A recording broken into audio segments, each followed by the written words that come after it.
Hello and welcome to Once Upon a Tavern. Woo! Thank you for the hype. Woo! Yeah! Woo! The only podcast where... No, we skipped that. Oh, we threw that away, Seth. No, I like that bit. I can't come up with 73 things. I hit my limit. Delegate, Ben. Delegate.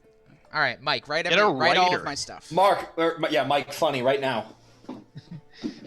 The only D&D. Thank you for bailing on me. the only D&D podcast. The only one. Fuck 'em. I hate when you Okay. rise to the occasion. Welcome. We are going to get started in just a minute, but first, a couple of quick things. We will have a full cast again today.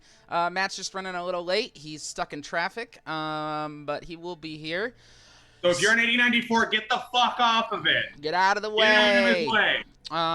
So there's that. Also, Number stop 2, listening to the stream while you're driving, you asshole. give us a subscription. If you have an Amazon Prime account and you have a Twitch Prime account, so click that up in the top right corner. Man, guys, I played D&D in person on Friday, and I'm like, we got to do that again. So we are getting in person, and we need your money. So give it to us.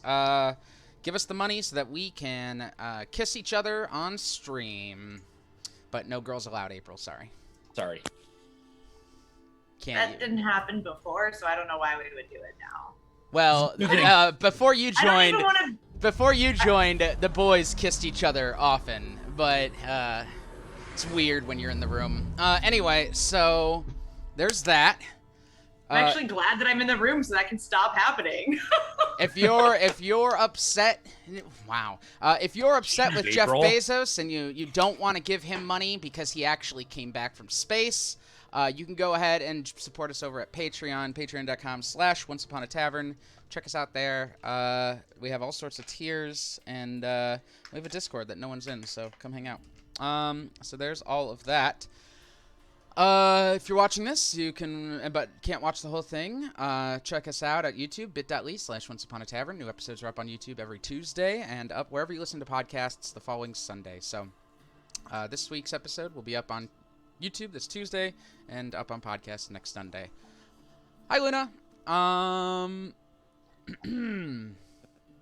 think that's it. I think that's everything. I think we've talked about everything we need to talk about. And now, going to eat that is this entire left. session.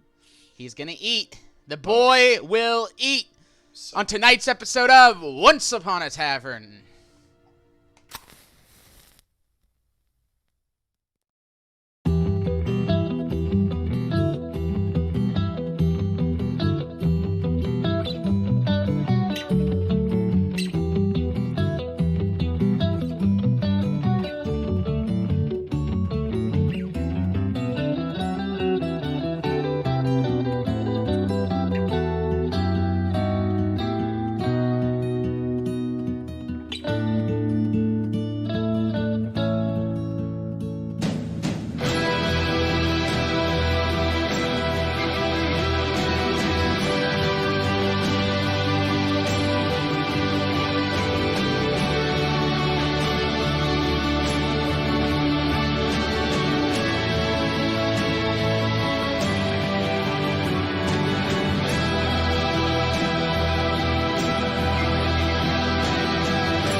I fucked it up.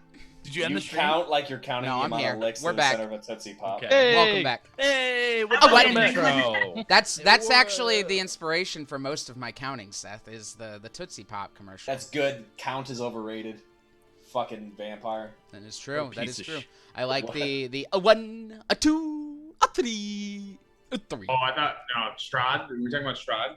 Yeah, fuck Yeah. that vampire. Yeah. Fuck. Strahd Van Zarovich, the guy Yeah. from Sesame Street. Yeah, the Muppet. All right. Sesame Strahd. Where we last Sesame left Los Caballeros, Strahd.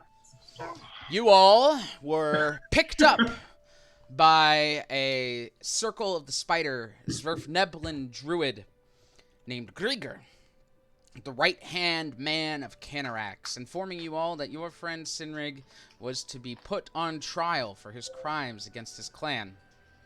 You all were transported via plane shift to the Feywild with everyone except Ophelia, leaving her behind.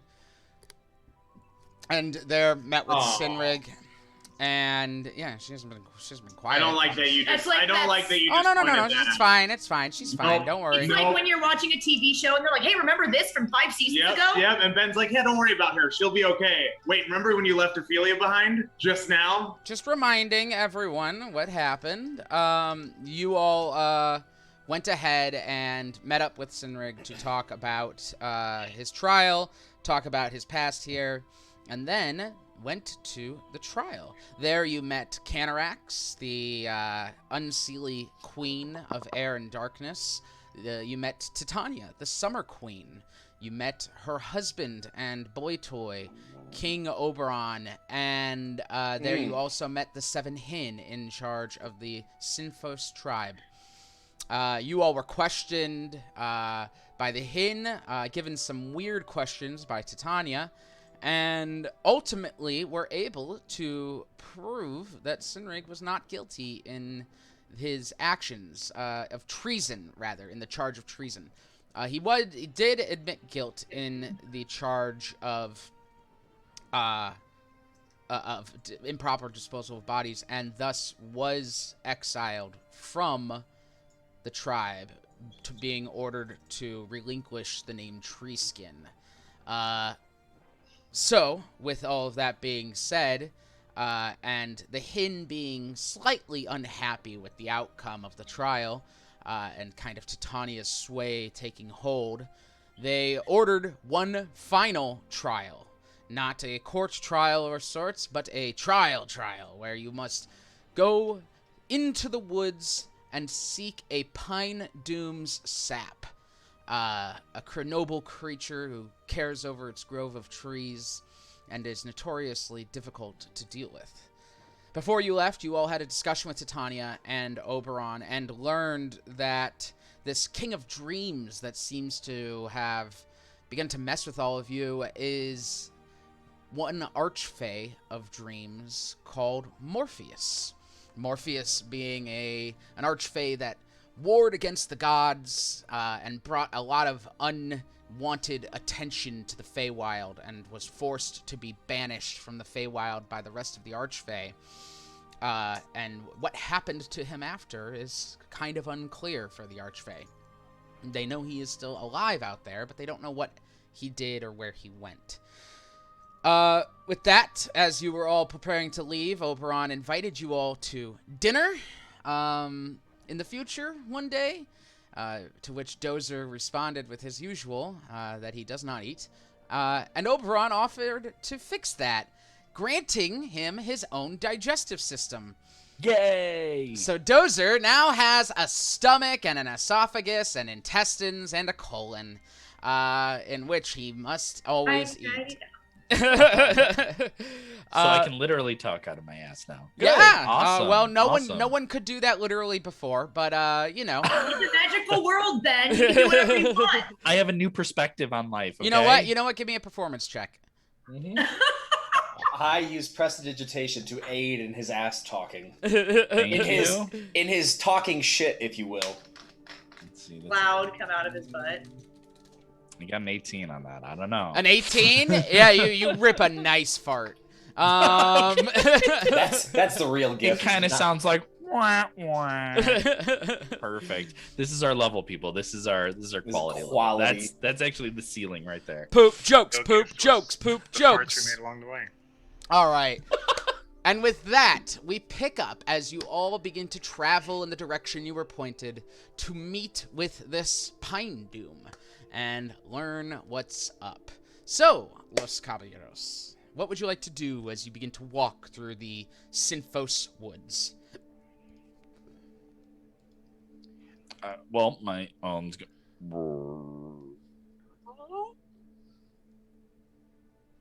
Can I get another good berry, please? Absolutely. You only need one like a day, but you can definitely eat more. So I'm that's gonna fine. need more. I don't know what he gave me, but it's an endless pit. Do I have to do that? Cynwrig says you only need one a day. I lean over to Dozer. I'm like, how many did you have? 4. So, like, wait, what is this sap? What are we doing? What is this place? There are trees, remember? Well, yes, they're all trees. All of this is trees. So wait, how do we, Trees how do top we to know bottom. which is trees, which are not? He said Well, they are trees. I can tell you everything we need to know, right, Ben? Yeah, if you don't Fucking remember who? if you don't remember it, Who I is can Ben? give you a detailed recap. You should have had this in your notes, but that's okay. It No. definitely is in our notes. No, it's all good. So you have been ordered to go and retrieve the sap of a pine doom. Yeah. Pine dooms are fairly neutral aligned plants. They are think large treant type creatures that kind of have these groves in which they protect and look over.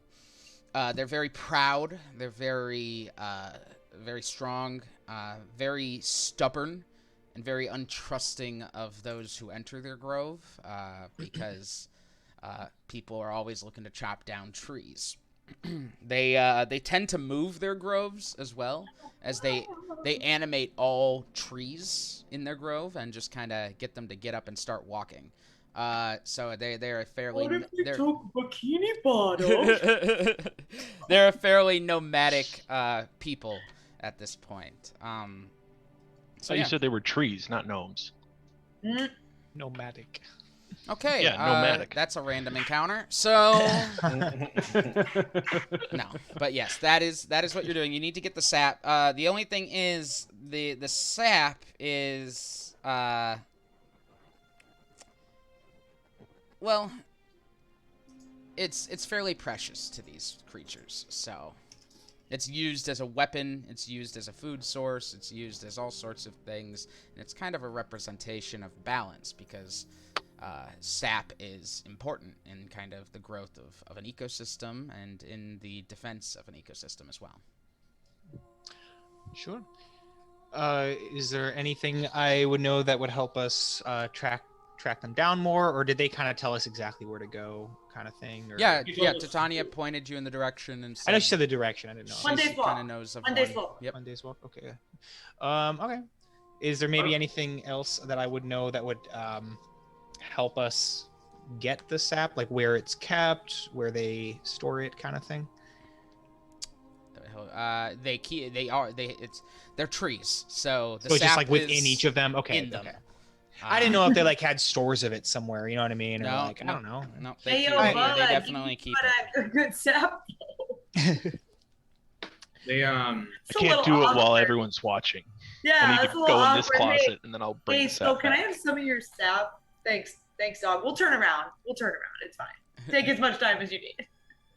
He's just flipping through a National Geographic. Like, oh, don't come in here. So, you all walk. So you said like diplomacy is good though, right? That's the other thing I just wanted to talk about real quick. We're not trying to trick these people. Nobody get crazy, right? I will not be talking. Yeah, we Just should nobody get definitely fired. try diplomacy first.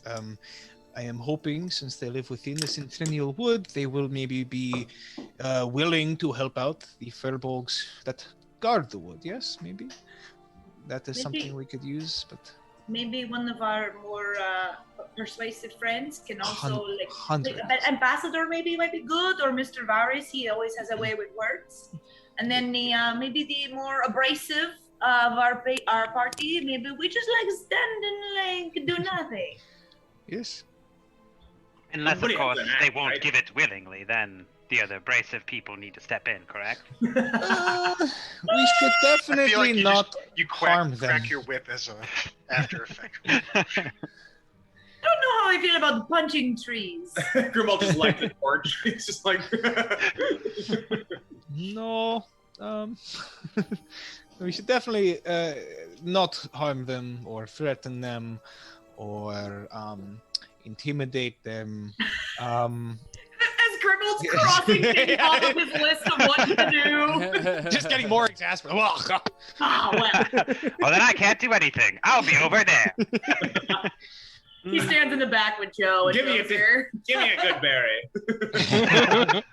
Yes, I feel it may not be the smartest decision for us as our first action after a trial like this to, you know, go around intimidating beings in the Feywild. I absolutely agree. I'm just We're gonna. here to make like a positive impact. Maybe there's something they need help with, and we can exchange deeds, sort of thing. Yeah, I like it. I like Sort it. sort of hearts and minds, sort of thing, right?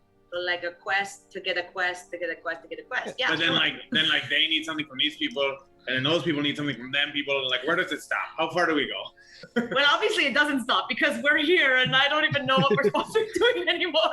I mean, It's If pretty I'm clear. honest- It's pretty clear at this point. You're just you are like Cynwrig was freed for the most part, and in fact, if you guys have a way out, you're welcome to just go. You I know, don't think Cynwrig, Cynwrig- you've been exiled at this point. You can't get more exiled. But this is kind of like even if we kill a tree? this is kind of like a thing where Cynwrig, you expect what this is they're looking for an excuse to overturn their verdict.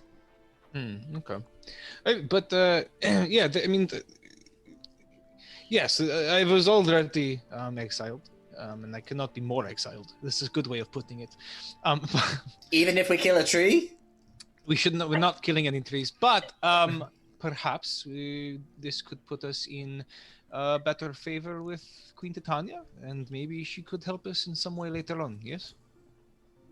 She clearly wants us to do something for her already, so if we can accomplish this, you know, it is only a good thing, right? Yeah, we'll be like friends in with a queen. That's good, right? Yeah, and we really didn't have a lot going on. We have a lot going on. We know, man. She is threatened by the Red King as well, right? So But this remember- all helps us in the long run. Yeah, you remember time doesn't really like go anywhere in here, so we're not missing out on like True. doing anything on the material plane because we're literally gonna come back like the second we left. So That's actually the most relaxing thing I've heard. Actually, I do like that. It doesn't. The stress level has been So lowered. there's no yes. reason because like when we come back, it's gonna be like, oh, we're still back where we were. Nobody's gonna get kidnapped or Well, yes. Cynwrig, possessed do you or- wanna correct them on that? Do you know the correction Well, there?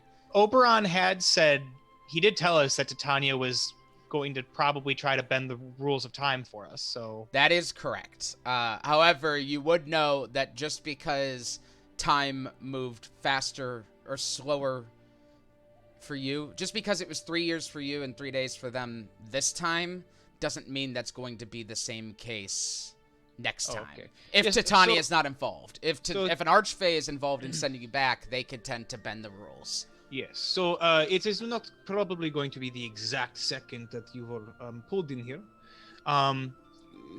Time is very weird here. It does not work in a consistent way, but a powerful Archfey, the Queen of the Archfey specifically, could make that impact less. So So we should definitely wait to go back with her and not try to like go right now. yes, if we try to go back ourselves, who knows when we pop out. So That could be kind of fun though. No, all right, no, it's not fun. Never mind. So yeah. So anyway, this Pine Doom, right? Fine, dude. Do they have like names or like? Do they have names? I assume they have names. They're sentient. They're a sentient beings. Oh, they're like people. Okay, good. Just checking. You know. Do they like your like jokes too? Like those other trees that you made jokes Doesn't at? like my jokes though. You know what I mean? I mean, Was that Silence was perfect. Well done. that was rhetorical. Bazinga. Get out of here. Go home. Zane is just like alley-ooping. Bazanga. Am Oh, I God damn it. I hate all of us. right? I would like to cast banishment on myself. Oh my God, don't do that. Please don't do that. I'm kidding. You would go back to the plane of water. Deuces. Ben's like, please don't, Michael. It's just gonna be like the moment you banish yourself back to the plane of water, the plane ends up closing down, and you guys can't go get him. The end. Is it because there were snakes on it? Huh? It'll be a plane If you want crash. to kill Aldous and start a new character, you have your path. So, Cool. if there's nothing else anyone wants to talk about as they... Are we just gonna ignore Tyler's plane crash joke? I appreciate it. I figure we're subtle. just gonna fly right past it. The plane won't. So at this point, as you all trek through the woods, Cynwrig, you feeling at home in this place once again. The familiar trees and the familiar sounds of the creatures. You see Carl on, I believe, Aldous' shoulder, just kind of like holding his wings up and like making himself big as he like looks up in the canopy. And he goes, "Ah, I'm home! Ah, I'm home!" You hear like creatures like running away at the sound of him. He's just happy and living up his life, and every once in a while will like flap up and fly ahead and look around and then come back and land. You tell you he's kind of interested in sticking around and seeing what's up here at this point. Isn't he interested in conquering, if I remember right? Yeah. He is. Okay. He is. And we're okay with that, hmm? Well, the question is presented is how much damage can a Cyclops parrot actually do? The answer will be brought up tonight. So you all continue your trek. Really gonna be destroying an entire ecosystem by bringing this parrot here? Are we Eliza Thornberry in this place? Well, he's from this place, right? He is from the Feywild, yes. Yeah, but he's a tyrant. So Nah, we're gonna let him own. We're gonna let him own Kingsford later. That's gonna be my ultimate punishment for him. Is I'm just gonna let him be owned. It's fine. Anyway, continue. You will continue to walk as the sun never shifts on your travel. Every once in a while, the wood is thick and the canopy is heavy, so you don't really see the sky often. But you are always kind of struck by the fact that even though you don't see the sky and you don't see any kind of sun, it's not dark beneath the wood. It is actually quite visible. Due to kind of like these glowing specks just kind of floating through the air, combined with like bioluminescent plant life that just kind of exists throughout. You can see every once in a while underneath the foliage these vines that are just kind of like moving like snakes in the grass, pulsating with this luminescent light. Just kind of seems to be moving back. The light seems to be moving back into the wood toward that great oak that you guys had seen.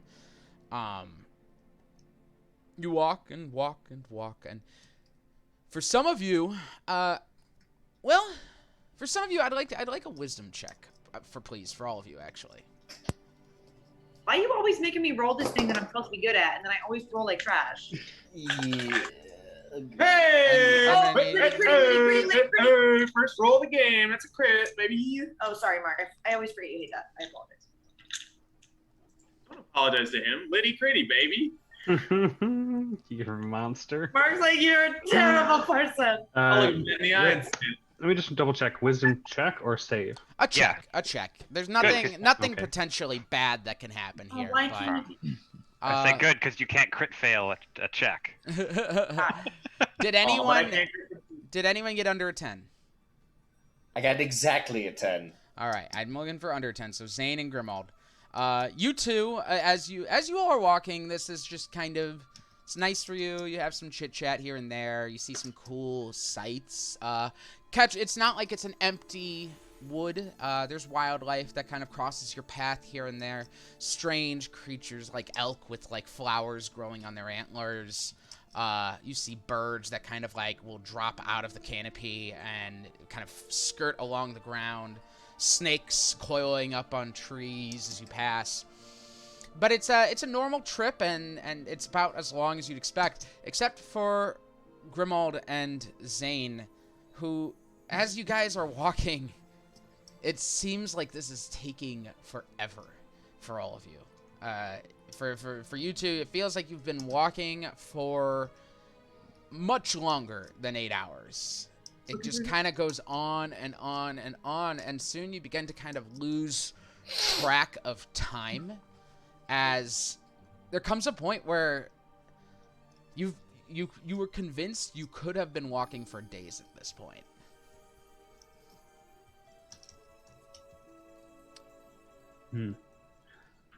So, we were told that it was a day's walk, right? Yes, 1 day's walk. 1 day's walk. 1 day's walk. Okay. And how long have we been walking at this point? So 3 days. Cynwrig, to answer your question, it's you've been walking for about 5 hours at this point, as Grimald Yeah, us up. so we still got quite a bit of walking, yes. So, Oh, we have more. yeah, it's only been 5 hours or so. Yeah, it's like week. Yeah, not that long. Like, just, you know. Oh, so when they say one day's walk, it's like, you know, how it was 3 days for us, but it was 3 years for you. No, right? No. Maybe you were experiencing the time a little differently, yes. Yes. You all may not have been able to perceive it properly, so it seems to have shrunk down for you all. Just try to be wary of the time and the spatial differences here, because the landscape can just kind of decide to be different if it wants to be. So just be aware of that, yes. Like that Grimald just tried to like mansplain time. And also assume that he's the only one who felt everything correctly. That was that was like perfect. That's exactly how you good. responded. It was so good. How long does it feel like it's been? That's a good question, Ben. It feels like it's been like days. It feels like it's been probably a day for every hour for you guys. It feels as if we've been walking for about 5 days. Oh, wow. No. Agreed. Well, look at it this way. If it had actually been 5 days, you'd probably almost be dead from exhaustion. So obviously it is not. I could be. It could be what? Wait, You're not even walking. You're on the shoulders of that beast. Beast. It's just Dozer. Yeah, that mechanical beast, like that. It's not a beast. Like a beast, like a good thing, not like a bad thing, like a beast. He's a beast. Like, I mean, he's bioorganic. He's kind of a beast now. Yeah. Oh, okay. He does poop now. He does poop. That's where he is right now. He went off to poop. Is that the definition of a beast? Like, so we are all just beasts because we all poop? Yes. Okay. I rarely poop, so. I like these intellectual conversations that we're having to like make it like deal with trees. Seth, do you not have your pup? I think we left him somewhere in practice. He is Vigil. Yep, he is at the clinic. With the clinic. Yeah, that's right. With the young gentleman at the clinic at first. Okay. Edward. We hadn't been there in a while, so I didn't know if he collected him along the way or. No, but I'm riding my DOWG or DAWG. God damn it, WG. Fucking nailed it. Got it in one. Kenneth, are you trying to remember Kenneth? I'm pretty sure I'm having a stroke. Kenneth, who's the other one? The older one. Kenneth is the older one. His name's like Reggie or something. Reggie's the dog's name, isn't it? No, Reggie. No, Rufus is the dog's name. From our other game. We named the dog Indiana. A dog? Awesome. You were named after the dog? Dog's name. Booyah. Gimli talks about it. Gimli's in it? Yeah, Gimli is in it. I know, I've seen him. Why don't I remember? Salah. Mo Salah, you know, the soccer player? Yeah, I know Musala. No, I Salah. just remember when he sings a British tar. All right. You Salam all alaikum. are getting off topic now, so I will take over. Grimald and Zane, go ahead and give me a wisdom save now, please, as you all Sweet. continue to walk. I'm better at those. But we explained it to them. Hey. You need to get advantage. Yeah, I'll take advantage for that. Yes, Hey, thank God. Because Tyler did a really good job of explaining it. Michael, did you just crit on your persuasion check against Ben? Oh my God. More than Mark just did on that roll. You still suck. I rolled the same, but with a +5 at least, but it was still below 10. And then that advantage got me at 12. All right. Well, a Mine's 12, a 17 at least. A so. 12 is okay. A 17 is okay. You are both just fine. You're annoyed at the very least, but you're not. It's not exhausting to kind of walk at this for this long. Despite the fact that you are kind of like, how am I still on my feet at this point? Annoying is the word for it. Around about 6 hours into your trip, you all begin to hear giggling. Little giggles out in the brush and the foliage. And you can see Carl kind of raises up his wings, just, oh, bow before me! Bow before me! You hear, like, them just kind of, whatever, these voices giggle back at his demands. What did you say, Aldous? Look, stop laughing. I was kidding. I said Aldous bows, but I don't want to bow to him. I don't think Aldous would. That's not in my nature. Zook, stop laughing back there. What's so funny? First off, nothing's funny. I haven't said anything lately. 2, not me laughing. Oh, Can I hello? check for that? Who's laughing? Which I understand, creepy. What did you say, Grimald Sarah? is If I know where they're coming from, or if I recognize what these laughs may be. yeah.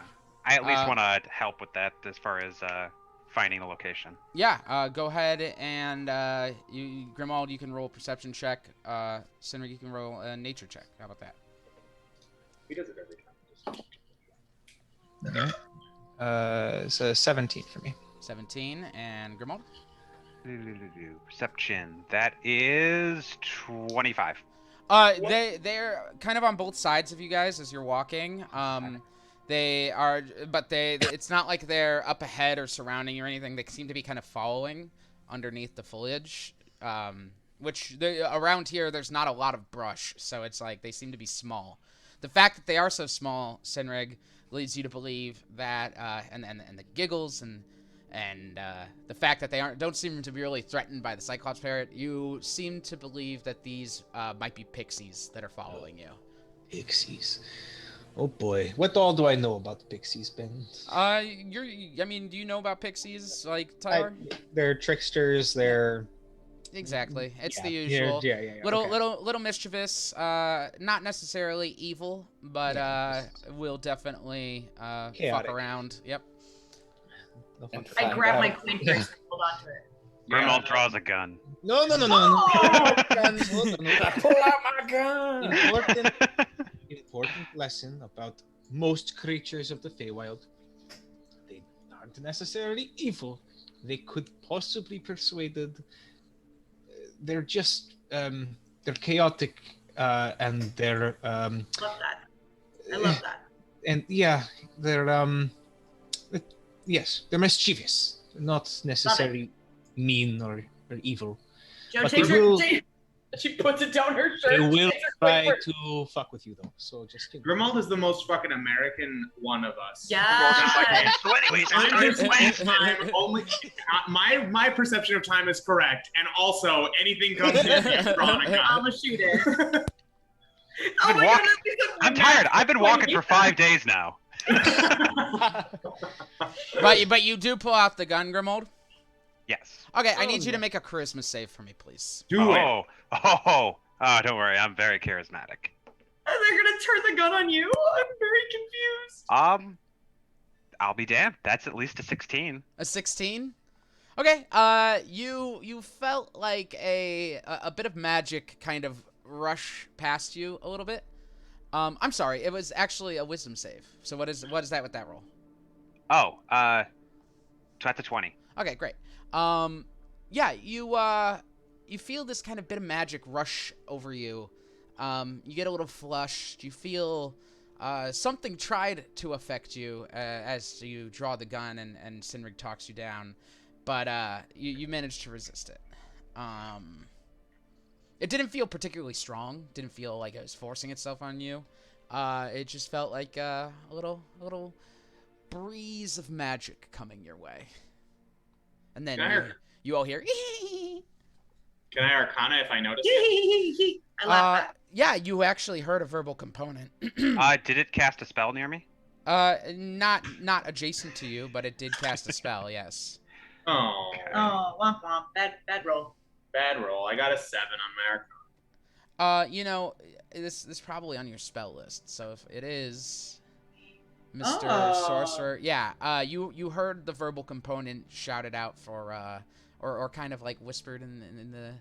I guess you didn't, because your passive perception is garbage.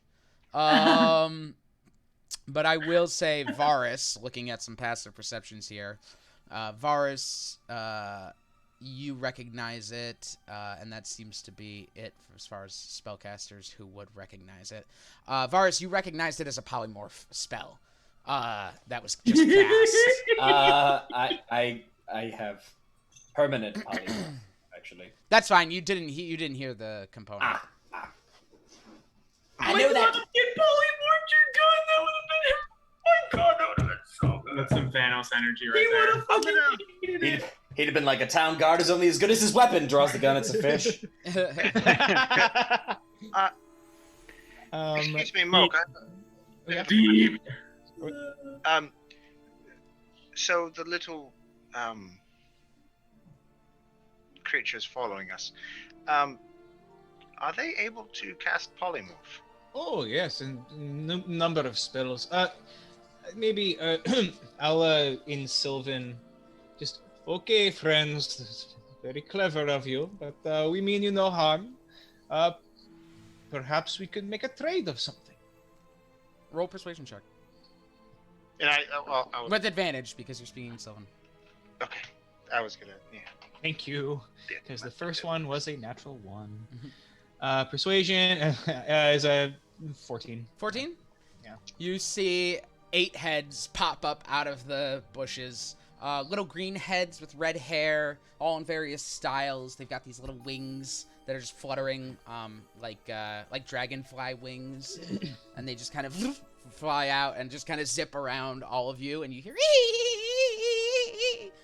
What kind of fern gully shit have you gotten us into? One of them flies up to your face, Cynwrig, and you hear it speaks back in Sylvan. Hello, Mr. Furbolg. You have trade? You give something? Well, yes, maybe you could help us. We are, I don't know, finding a way to encourage the Pine Dunes to give us some sap. Maybe you... Okay, you want sap? I go get sap. No, you don't have to get us for us, but maybe if you know something about them, that could help us. Oh, Mr. Cynwrig. Mr. Cynwrig is, he is not happy. Mr. No. Conrick, is it? Cynwrig. Conrick? Conrick? Cynwrig. Rick. Conrick. Oh, I I see. know. I see, okay. What is wrong with Mr. Conrick? Holds his hand out. Okay. Let's see here. What about this wonderful... Let's see, they probably want something. What do they want? Let's see. Yo, I got. How about this nice glaive? I'll hand out the +1 glaive that I have. They look at it, and you can see a couple of them come over and all kind of look at it, and they're just just rubbing their chins as they look at it. Joe, you've got one over on your arm, and it's just kind of tracing your tattoo, just walking up it at this point. And you see it is looking up at you and speaking in a language you don't understand. It's just, and you're looking at it, and it's just kind of poking, and then it will try and it grabs onto your skin, and it's just a little pinch as it tries to take it off. Doesn't really understand what it's looking at right now. Uh. Dozer, you've got a couple over by you, and they just keep like they've got like little twigs, and they're just banging on the metal, on your shoulders and stuff. You see, yeah, that's pretty much. Oh, and I think they'll be a little interested in Zane as well. Going up to you, you see they kind of like are polishing your scales, Zane, and just kind of like looking at you and being like, oh, and they're like, oh, so shiny, and like just kind of going on it. So, wait. Oh man. Go ahead. Do I have anything that could make myself shine even more? Let me think. I don't think I do. Could. Can I just like, for flavor, like, gather magic enough to make myself sparkle? Well, they know magic. They live around magic. I don't know. Whatever. He's there, Edward Cullen. Oh, you have like a prestidigitation. You could do that with that. No, I don't. Stand in the sun the right way. Exactly. There you go. Sure. Yeah. I mean, you catch the light, kind of bouncing some of the light off your scales. Woo! You see, they like it. So they kind of like try to pick up the glaive, Cynwrig, and they just very big. Yeah, very big, yes. I thought maybe they would be interested in something magical. I explain that to the group because I don't need to talk in my voice to you. What have you been saying? I don't understand your. I'm offering a trade to them. Yes. Why are they pinching me? They're just curious. They want to see the one on my back. What? And I pull my shirt aside to show them. You can hear them talking, Cynwrig, and they're like, "How do we take this off? I want this." Yes. Just hold on to your stuff, though. Maybe they're trying to. They're curious. Don't let them take anything. They're trying to take her tattoo off right now. That's what they're doing. What are they doing? They want your tattoo. Oh no, God, you cannot take it. It is my skin. That is my skin. All this I explained to them. No. All this walks up to Cynwrig, and he's gonna like whisper to him. He's like, I have something that like I'm sure they would love. Oh, what's that? Well, I could give them my cloak. I can give them like a magic bean. Is this one of what is this? It is a magic bean. Basically, when you plant it, there's like a chance of like 10 different things happening. I think that's amazing, and I think they'd love this. It's very chaotic. It's very mischievous. I see no way this could end poorly for us. I'm so sorry. To the pixie I was initially talking to, what was your name? Oh, it's Harold. Harold. Yes. What I have here instead, if this glaive is too heavy, as you did say, is a very curious, very interesting magical bean. Ooh, magic bean! You see all the other pixies like looked over when you said that, and they start twirling around, and they're just chanting, magic bean, magic bean, magic bean. They know what the fuck that is. They think they like it, yes. Information, yes, for the magic bean. Yes. Mr. Cynwrig, he is upset because there's a peat moss mammoth hunting after them. He's chasing him. A peat moss mammoth? Yes, peat moss mammoth.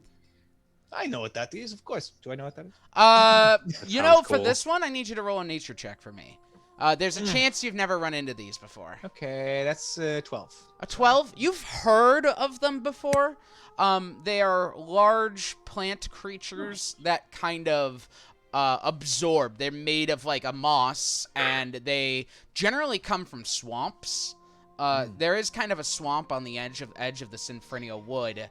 And they come from swamps, and they just kind of absorb all life in their area. So obviously not ideal for a pine doom. They're not necessarily evil, but they just kind of absorb, and it seems, so that's as much as you really know about them. Oh, thank you. That is very useful to know. That will help us in our discussions. Aldous, would you like to hand the magic bean to our friend Harold here? Yeah, I toss it to Harold. And he tosses it over his shoulder into the dirt. What happens? The D100. I'm rolling it. Oh boy. Zook's You all losing watch his as the fucking mind bean, right now. the bean hits the ground, and a campfire with blue flames springs forth and just begins to burn in the area. And they all go flying around it, hit the ground, and start dancing around the fire. Just, We got so lucky, boys. We got so lucky. It could have been much worse. Is that all it does? Is it's just a fire? just a blue campfire that'll burn for 24 hours, and No. so they have gained 24 hours of entertainment. So So All right. We should go. yes, if we have All right. information, can we leave the small ones? I think so. Harold, promise me you'll tend to this fire and not let it get out of control. you can see it's like within the it's within the forest. It doesn't seem to be spreading its flame. It seems to be contained. It is seems to be of a magical fire, so it's not going to spread like that. I just didn't want to have a second trial where we burned down half the Centennial Wood. So, okay, then I'll explain the peat moss. So, the peat moss mammoth, rather. So yes, Harold told me about the peat moss mammoth that is potentially causing our friend what is his name again? Cynwrig. He's Cynwrig. Cynwrig. Like cone. Marty. Cynwrig. Some problems. There is a swamp at the edge where this peat moss mammoth may be. I can speak to plants, so we could maybe try that route and get it to leave. That route. Oh, Zook, that was very... See, this is the humor we need to bring to the Pine Domes. Yes, brilliant. Well done. Because it's a. For those that didn't get it, it's because I said route that is meaning a path, but he said the route that is meaning from a tree or another plant or vegetation, you know, because they have roots that go into the ground. Yes, this is very starts funny. drawing his gun again. Anyway. Mission success, Cynwrig. I regret speaking. Wonderful. Very good. So should we still go to the Pine Dooms first, you all think? We could maybe approach them with the knowledge and tell them we are here to help them. Yes. Start, yes? So a little like head, like you do this, and you give us these. Yes, exactly. Like we did with the pixies, yes. With literally everything else that we do. And we'll just get a quest list that's 1,000 times long, and nothing will change. Oh, another thing, just And we get to play D&D forever. If we are in the Feywild and specifically a Fey of some kind, a fairy or a pixie, attempts or offers you food or drink, do not take it. You don't want it. That's all. Anyway. Why? What will it do? Well, usually it is attached to some sort of permanent charm, and you will be their mind slave, sort of thing. It's not a big deal, but just be aware. Super casual, just like mind slave. Yeah, no, It's not always, but again, things in the Feywild are. Carl, You all actually noticed Carl has picked a piece of fruit and is like holding it out to Joe. Ah, eat it! As I'm like about to grab it, I'm like, oh, what? Carl! Shame on you, Carl! Ah, you got me. Anyway, anyone want a good berry?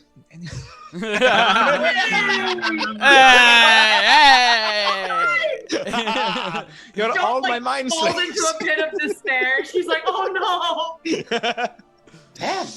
That would have been the greatest twist I ever. think I thought of it before, because honestly, the ultimate villain. M. Night Shyamalan ain't got shit. all disguised as this good guy trying to give food to the poor. No. As we all just like talked you up as being like the moral compass, and you're like, you're all my slave. It'd be the most Feywild fucking thing, and I wish I had thought of it. It is worth noting that furbolgs are not Fey, so That is also true. they just live here.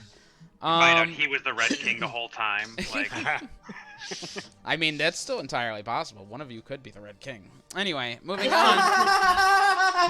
It wasn't for you, darn kid. So, you all continue on as you hear the pixies just La la la loo, la la la loo, la la la loo, la loo, la loo. like dancing around the fire. Yup, nup. He said, yup, nup. And you all continue walking toward the Pine Doom. Eventually, after a couple more hours of travel, you step out of the trees into kind of a not out of the trees. You step into kind of this path because you don't even need to roll to see it. It's fairly obvious because all of the foliage and all the brush seems to have been pushed over into a direction, as if something has kind of rolled over it. In a large area as well. They haven't knocked any like major trees over or anything, but all of the foliage is kind of pressed to the ground. Can I check this out? Yeah, roll an investigation check.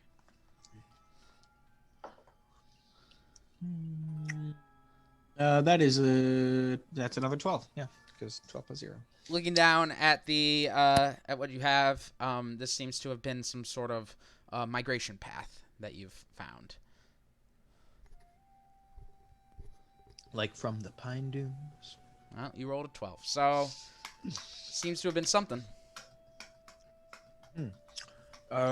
It's a big path. How like? Yeah. You're looking around. It seems to go from where you like step into it and kind of just start walking across it. Seems to be about 50 yards. Can I tell which way it's going? Yeah. Things are pushed over into a direction, so they'd be going the way that stuff was pushed over. Well, it looks like a migration path. Perhaps it is the Pine Dunes. How long have we been traveling by this point, you said? About 8 hours now. So about a day. That is a day's walk, for the record. 8 hours. Okay, then yes. So perhaps we should follow this path. I think it might be the Pine Dunes. Thoughts? Sounds good. We defer to you right now. I am down to follow. Yes, I have no objection. Okay, then yeah. You all walk along this path for just less than an hour at this point as you begin to hear this loud rustle ahead. Not even a rustle, but a rumble, like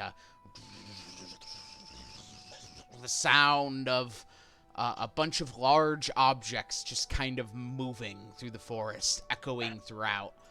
As you continue to walk up, you're moving much quicker than this massive grove of trees that are kind of rolling their roots across the ground, grabbing onto other trees and like pulling themselves forward and really moving. Quick, as we approach, do I know what languages Pine Dunes speak? You would know they speak Druidic and Sylvan, generally. Okay, so Eldis, I don't think you speak Sylvan or Druid, no? No, I'm afraid not. Varys, you do speak Sylvan, yes? I say in Sylvan, yeah, fairly well in it, yes. Then it is probably going to be you that has to do the speaking. Just as I know we talked before about this, but I just remembered that, yes, common is not common here. I mean, that goes without saying. Yes, I will do what I must. All right.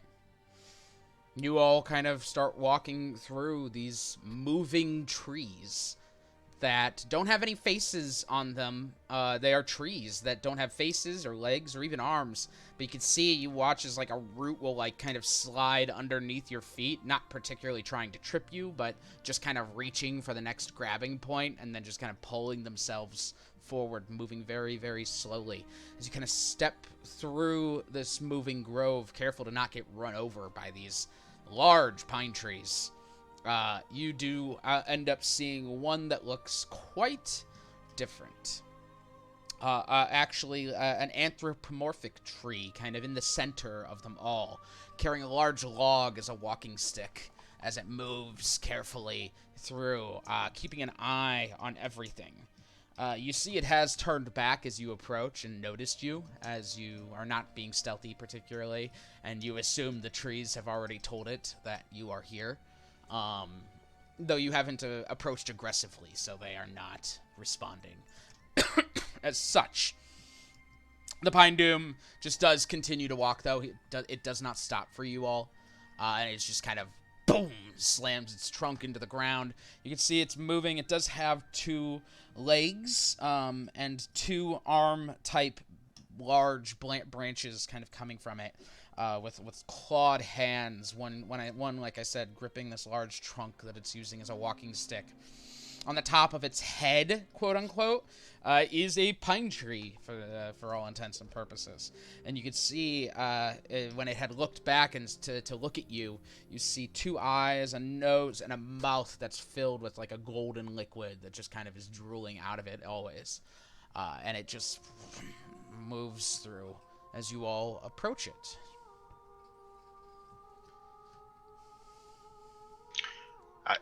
Is the thing spilling out of its mouth the sap? Unclear. Yeah, it's more of an opaque liquid. Do you want me to talk to this thing? Yes, this is I believe is Cynwrig. Okay. He it looks back when you say his name.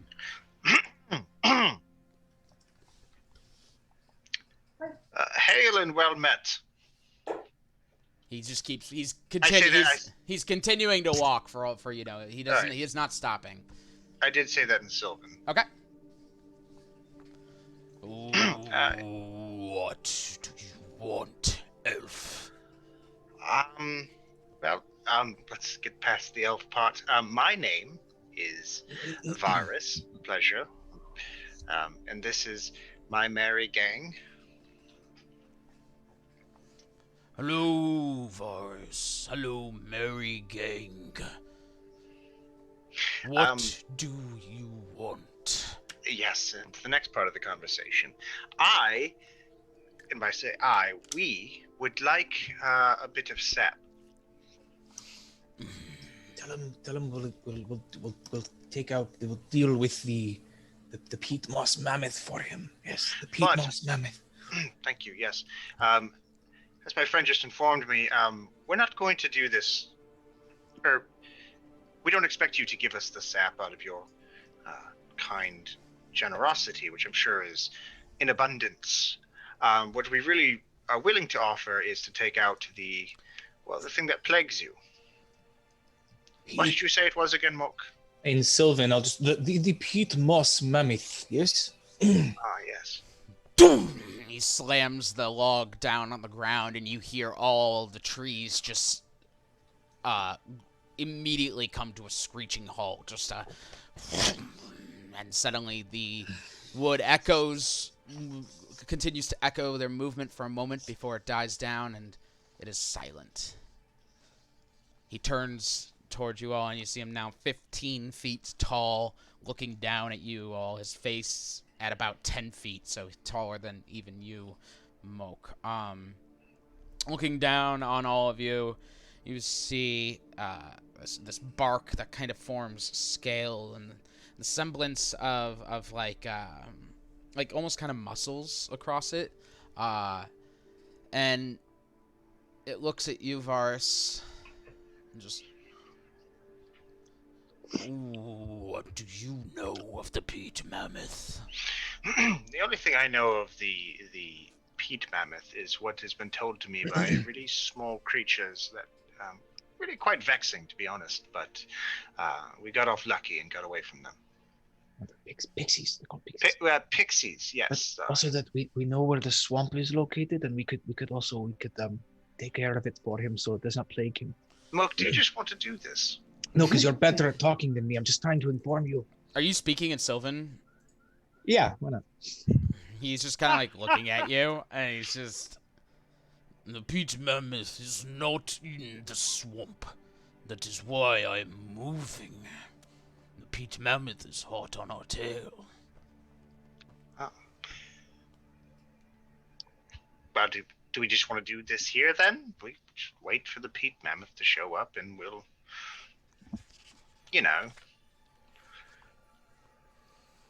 dispose of him. Very well. Roll a persuasion check for me. Okay. You can have advantage because Cynwrig is basically aiding since he's speaking in Sylvan. Persuasion. That was what I was attempting. So. Well. 24. 24. The first one was a nat 1. Yeah. A 24 persuasion check. You all watch as he looks down at Varus and tilts his head, and some of the tree kind of rustles above it. Very well. You handle the peat mammoth. I give you sap. Easy enough trade. What do you plan to use the sap for? Some things. Things? Stuff? Activities? You caught me red-handed, yes. We're going to use it for activities. Will it cause damage? I don't think so. The people we are gathering the sap for have nothing but the Feywild's best interest at heart. So, if anything, it's probably for the best. There's no one in the Feywild classified as people who has That's Feywild's best interests in heart. Oh, that's fair. And he does look at you as well, Cynwrig, when he says that. Do I know of like a bad history between the Pine Dooms and like Titania by chance? Roll a history check for me. I'm just curious if mentioning her is a bad idea or not. Well, That's why I'm skirting around it until I know for sure. It is for the Furbolg, right? It's not that she directly told us. That is correct. It is not Titania at all. She just helped. She okay. helped you. She helped you point. She pointed That's the way right. for you, but the Furbolg were the ones who sent you this way. That's only a 14. 14 is not bad. In fact, you've lived here for a long time. You would know. There is a long history of discussion as to, and it's never led to anything more than just argument, but it's always been a question of whose plane is this rightfully? Is it the plant folk or is it the Fae? And okay, he's gonna pull out a piece of pine and one of these days. Oh my god, I'm gonna give you psychic damage. Okay, so it is for but that's basically the discussion. Yes, there's always been an argument between the plant folk and the Fae as to whether this plane is rightfully for one or the other. Who was here first? Was it the Fae or was it the plant folk? So Sure. It is I'll field this one. It is for the Firbolg, who I know there may be some discussion and troubles, but I think it is fair to say the Firbolg have always treated all life within the Feywild with respect and honor. Yes. Besides, at the end of the day, we really want to get rid of that pine monster thing, right? Peat monster.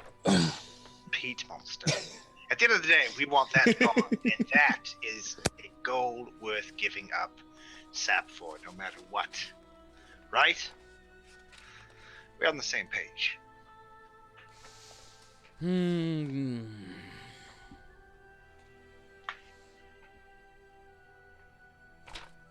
Very well. The Furbolg are no friends of the forest, but I will still allow it. Let it be known, Furbolg, and he looks to you and he's just, you're kind, since you do not exactly seem to be in the know, have left the growing issues to the south unresolved. How do you mean? Sorry, I was flipping to something, and then I forgot what I was flipping to, and then I remembered what I was flipping to, so...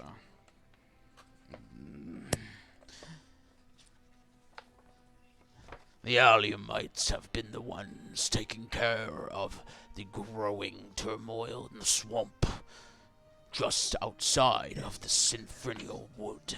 So the Alliamites, you said? Yes. Are those the... I'm asking Ben, are those the garlic people? Yes, they are, for all intents and purposes, the garlic people. Okay, sorry. And is this sorry, just because I want to clear up, is the south where by chance the fire happened? It is. Yeah, it is definitely toward that area. That's for sure. You weren't necessarily in the swamp per se, but you were. It was nearby. Yeah. And the swamp, being a swamp in the Feywild, has always kind of been a place where darker Feywild things grow. So something like that all kind of happening might not be the most ideal situation. But it's where you only find iron, so. So the can you maybe better explain the situation to me? What growing problem? Creatures leaving swamp. Creatures chasing me. Peat mammoth. Only most recent in long line of problem. Grove hasn't laid down roots for longer than a week here. So, what would it be worth to you to not only take care of this symptom, but actually take care of the root of the issue? Because of the root. Make a charisma check, Varus. Oh, actually, that's... I can do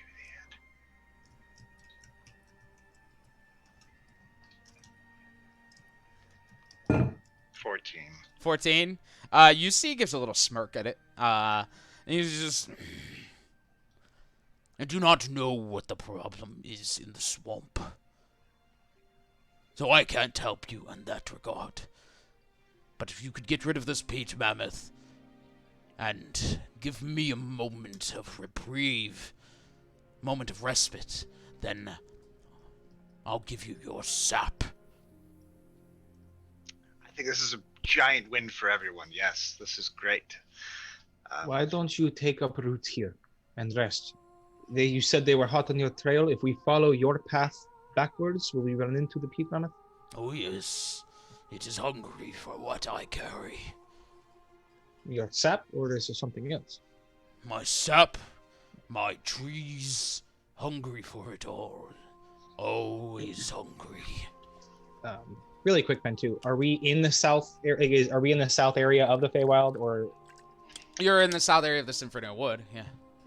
Sorry. Yeah. So, so this is where you're nearby. Yeah, you're nearby. Where it all happened. Okay. I didn't realize that, and no. Okay, got it. Okay. Cool.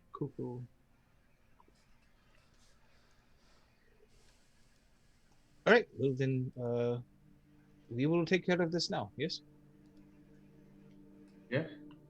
Oh, I can't understand you. Oh, sorry. I'll catch everyone up. Well, here, Mr. Cynwrig, if there's anything else from us, we will make our way there now. Yes. Very well. And then as we walk away, Varys, thank you for taking the lead on that. Just wonderful. Good work. Firing from the hip, my man. Well, we're not fighting anything, so it seems like it's going pretty good. Well, not yet, but so here is the thing. I might need to ask another favor of you all. Classic. I did not immediately recognize this area. I just it's been such a long time for me, but we are near the area where Donovan destroyed my people. And apparently, from what I gather, the Sinfos tribe has not done their job in regrowing the woods there. And now the swamp outside is making its way into the Sinfinial wood. This is why this peat moss mammoth is coming after this grove. So I ask maybe we could help deal with that, at least when we go back to the tribe to ask why they are not helping. Sure. We will ask them what is going on. I might also ask if it is not within the immediate vicinity. We don't run into it anyway, but if I may visit that spot while we're here. Of course. Thank you. So we'll follow this path, and we'll run into the peat mammoth, and I suppose I could try asking it some questions. Maybe first, do peat mammoths maybe speak Sylvan as well? Peat mammoths do not speak. They are idiots. There's no communication. Okay. They are unintelligent creatures driven, unintelligent plants driven by consumption. Oh, thank you. And then in comment to these is, I might try to speak with plants to learn why they're moving into the woods like this. If you all don't mind first. If we have to kill it, that is fine. But also, we might run into another people. What are they called? Alienids? Alliamites. Alliamites, yes. Mm-hmm. And what all do I know about them? Not much. Another plant folk that kind of share the Synfrennial wood. They kind of tend to stick to themselves. So they aren't... you guys haven't really crossed paths often. Mm-hmm. Okay. You have heard of other Furbolgs seek out their elder, the Garlical, for wisdom, but they're often turned away. Yes, and this is what I was going to bring up. There is people, the Alliamites. They are another more plant folk, but their elders are some of the most wise in all the Feywild. Perhaps we could seek their wisdom as well. I know this is a lot to ask. I know there is a lot to do back on the material plane, but it has been so long since I've been back, and I want to make sure I leave it. If I am leaving this place for the last time, that I leave it in good hands. That makes sense, my friend, but we must move quickly. Of course. And then we shall go now. Okay. All right. So as you leave the pine dune, by the way, I didn't show you the picture, but there he is. Oh. Nice. As you leave the pine dune behind, as you watch as the rest of these trees begin to sink their roots into the ground, and you see he himself actually begins to root into the ground as well, and just kind of begin to rest for a moment. You all head back the way you have come, back toward where the peat mammoth is apparently giving chase. Does anyone have anything they want to do or say along the way? No, I feel like we're... do we know anything about the weaknesses of this mammoth? Anything about what? Weakness. The peat mammoth. Yeah. I mean, probably fire. You had rolled a nature check already. I know, yeah. And you don't know anything about that. I don't know, but hopefully maybe we can get away with not needing to fight it. If it comes to it, that is fine. But I would, like I said, like to try to ask it questions first. And if not, we can always speak with the Garlical later. Fire seems like an easy go-to here. However, I fear what may happen if we cast fire in this forest. Aside from the obvious distaste of it, I wonder if there may be some kind of backlash that we would receive. Could our so-called employer tell us any information about the peat mammoth? You mean Cynwrig? Yes. Just that they are unintelligent, all-consuming beings. It's nothing really useful. Okay, so maybe a battle plan along with the diplomacy could help. I don't think we're gonna diplomacy this thing. I thought it was stupid. Yes, but I could maybe try to convince it to go back to the swamp. Again, don't have to. I'm not worried about this. I just... If we can get away without a fight and keep ourselves strong for whatever comes after, Understood. Okay. May I suggest a simple preparation of surrounding it? So if diplomacy does fail, we are in a better position. Sure. Yeah. Okay. Absolutely. Yes. I can run around behind it. Yes. I can maybe try to distract it while I communicate, and you all can start taking up positions and get ready just in case diplomacy does not work. Yes. Sounds good. Also, I need to be stealthy about it then. Also, what? I need to be stealthy about it then. Oh. Sure. Okay. I could help, Joe. Don't worry. Oh, I'm not worried. Thank you. Appreciate you. I'm pretty good at it, but yes, if I roll dice and it's bad, help would always be great. Stealth is one of my really good tricks. I want to use my fog ring, the ring of obscuring. I've had it forever. Yeah, so maybe I rarely use it. Maybe the Grimold and I, since we are, not diplomats, should use that and go around behind. All right. Then that sounds like a plan. Are you guys going to be stealthy as you approach? We can and circle around. Oh, I meant all of you, because I know some of you are other views. I couldn't be stealthy if I tried. So. Okay, sounds good. Then we could do 2 teams if we want. I can go up with the non-stealthy team since I want to try to talk to it. If you guys want to try and hang back a bit and then move around. Yeah, I figured more of a when we know it's approaching, we're getting close, then we split off, kind of go out into the woods, circle around. Well, yeah, that works. I am assuming that this monstrous beast is going to be pretty loud, so I will keep an active ear to keep an eye out for what I hear or see as we approach. Okay. Then so be it. As you all begin to approach, go ahead and give me your active ear roll, please, Cynwrig. Give me your active ear roll. So 17 plus 12. Oh, wow. Okay. 17 plus Man, 12, he that's was going to have the 29. mammoth sneak up on us, but Oh, yeah. I mean, it's it's certainly... less about it sneaking up on us and us sneaking up on it. It certainly cannot sneak. Who is rolling a stealth check? Raise your hand if you are. Joe, Zook, Grimold. Okay, you 3 roll stealth checks for me, please. Okay. I would like to, as it's approaching, use my ring of obscuring, fog up the area that I'm wandering off into the woods. Okay, you can all roll And advantage. I'll stay. Oh, thank God. Yeah, I'll stay close to him. Ooh, took me from a 10 to a 20.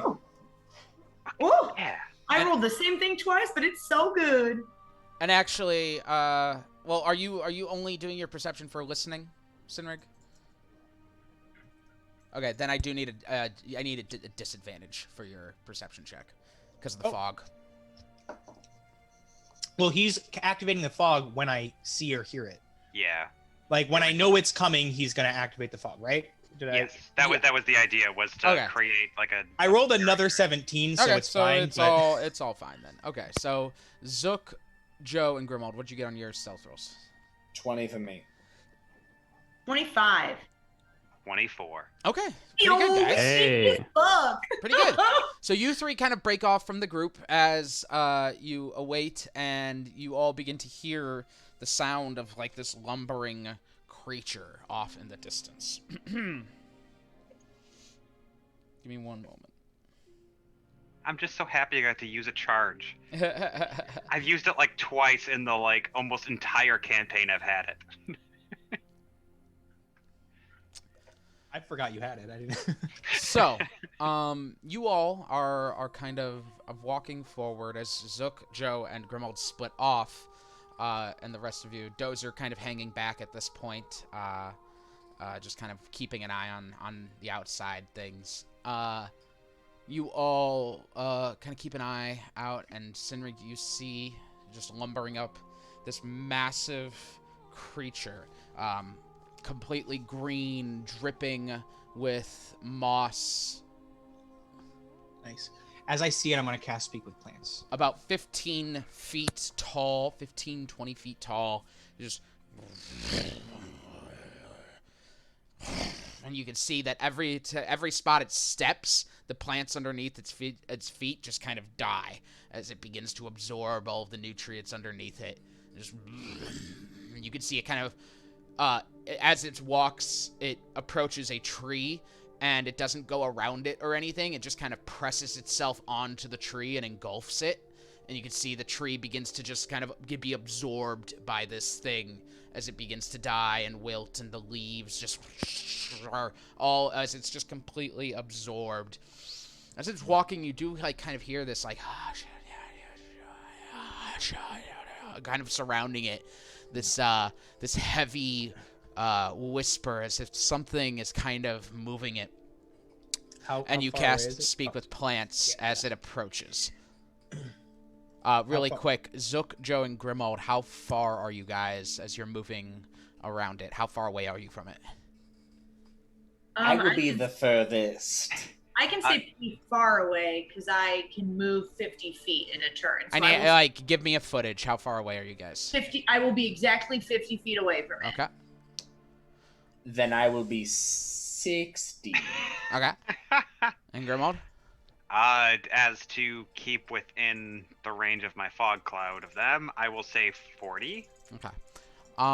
So you cast Speak with Plants, Cynwrig, as it's approaching, and it kind of doesn't stop. How far is it? I don't know. How far do you want to be from it? Well, it's within 30 feet, so I mean, you could wait until it's within 30 feet. As it continues on, as it gets closer and closer, it is still not stopping at this point. Yes. Stop, friend. Looks up at you. What brings you this way? Let me take a look at Speak with Plants specifically.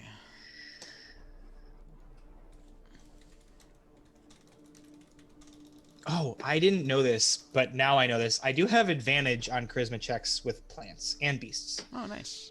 I just realized it, and I was like, let me double check, but I do. So. You imbue plants within 30 feet of you with limited sentience and animation, giving them the ability to communicate with you and follow your simple commands. You can question plants and about events in the spell's area within the past day, gaining information about creatures that have passed, weather, and other circumstances. You can also turn difficult terrain caused by plant growth into ordinary terrain. Cool. Plants might be able to perform other tasks on your behalf. Okay, cool. All right. Yes, intelligent paints. So.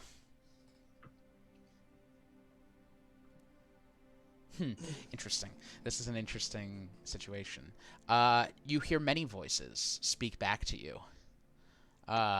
Many voices, different kinds. Roll another perception check. No, roll an insight check for me as you do. Insight check. That's a natural 18. 21. 21? 21. You hear voices, many voices, speak back to you as you ask it what brings it out here. Some of the voices you hear speak back to you, you almost recognize. There are Furbolg voices within this creature. And it's just, fear. We run. Consume, or die.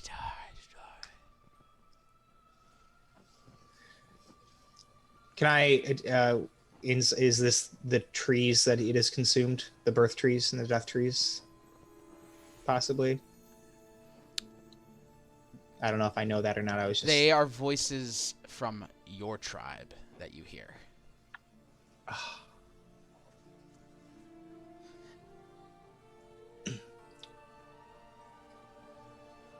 What are you running from? The Emperor. It grows. Malice and evil. It has filled this forest with hate. It wants to consume. We must run. Are you a being of the Emperor? Why do you consume? Different consume. We eat to survive. It eats because it can. What Emperor do you mean? Roll a persuasion check. And I'd also like to take this moment to say that my fog cloud only lasts a minute. Okay, that's fine. It So will. I can recast it, and I will try to make sure that we are safely behind it, around it, kind of. But I only have. Good. Oh no, I was gonna say I have 3 castings of it, so we can stay hidden for 3 full minutes. I just wanted to keep that up. Okay. I have 10 minutes of speaker plans, so we have plenty of time then, I think. But sorry, persuasion. Mm-hmm. It's a 15. A 15.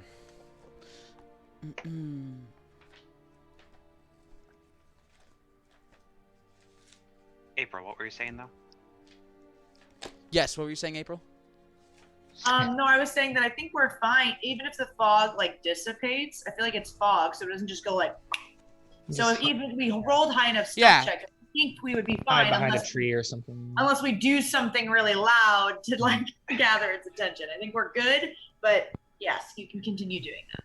This was more than I expected with actual diplomacy. I was expecting it to just kind of lumber straight through. I wasn't expecting this either, and I'm fucking mortified right now. So. You're expecting the negotiations to be short.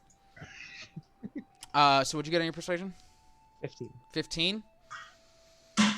Which emperor are you as? The Forest Emperor, the Forest Emperor. It haunts, it stalks. It's unnatural, but unnaturally born. Something different. It changed it. Do I know anything that... does it sound like any... I don't know. Roll a nature check for me. It's a 13. It's 18. No, sorry, 17. 17. You have heard the term Forest Emperor before, but it's kind of a legend. There are plants called Children of Yggdrasil. They are plants that are literally the saplings from the World Tree. That kind of lose their way and kind of find themselves wandering off. They can kind of end up in any plane, but of course they are drawn to the Feywild. A normal Forest Emperor, and I say normal even though they never really are normal. A normal Forest Emperor is when a child of Yggdrasil finds the corpse of a dead dragon, and it kind of merges. And it becomes a different being. This, though, it seems to be implying that something different has happened here.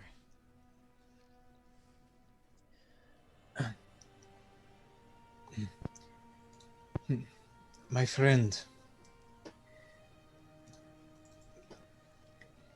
what you are doing is only hurting the forest more.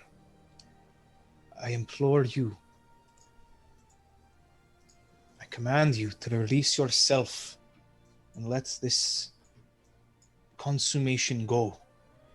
And I'm gonna try, because with Speak with Plants it mentions the difficult terrain thing, maybe trying to let it just... I don't know if I could do that, but... Go ahead and roll a persuasion check. That's okay. I rolled a natural 19, so 18. An 18? It's about the best I could get. So. Where do I go? Where do we go? Where do we go? We must consume or die.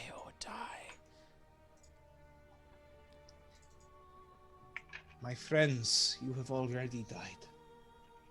Go back to where you came from and rest. Oh, no. Rolling one more persuasion check. Straight natural 20 that time, so that's still a 19, but it was a 19 or an 8, but... Who the fuck? Who are you? I don't... It's plants. He's a purple. It's my tribe, so I don't know. You hear it, What's my tribe?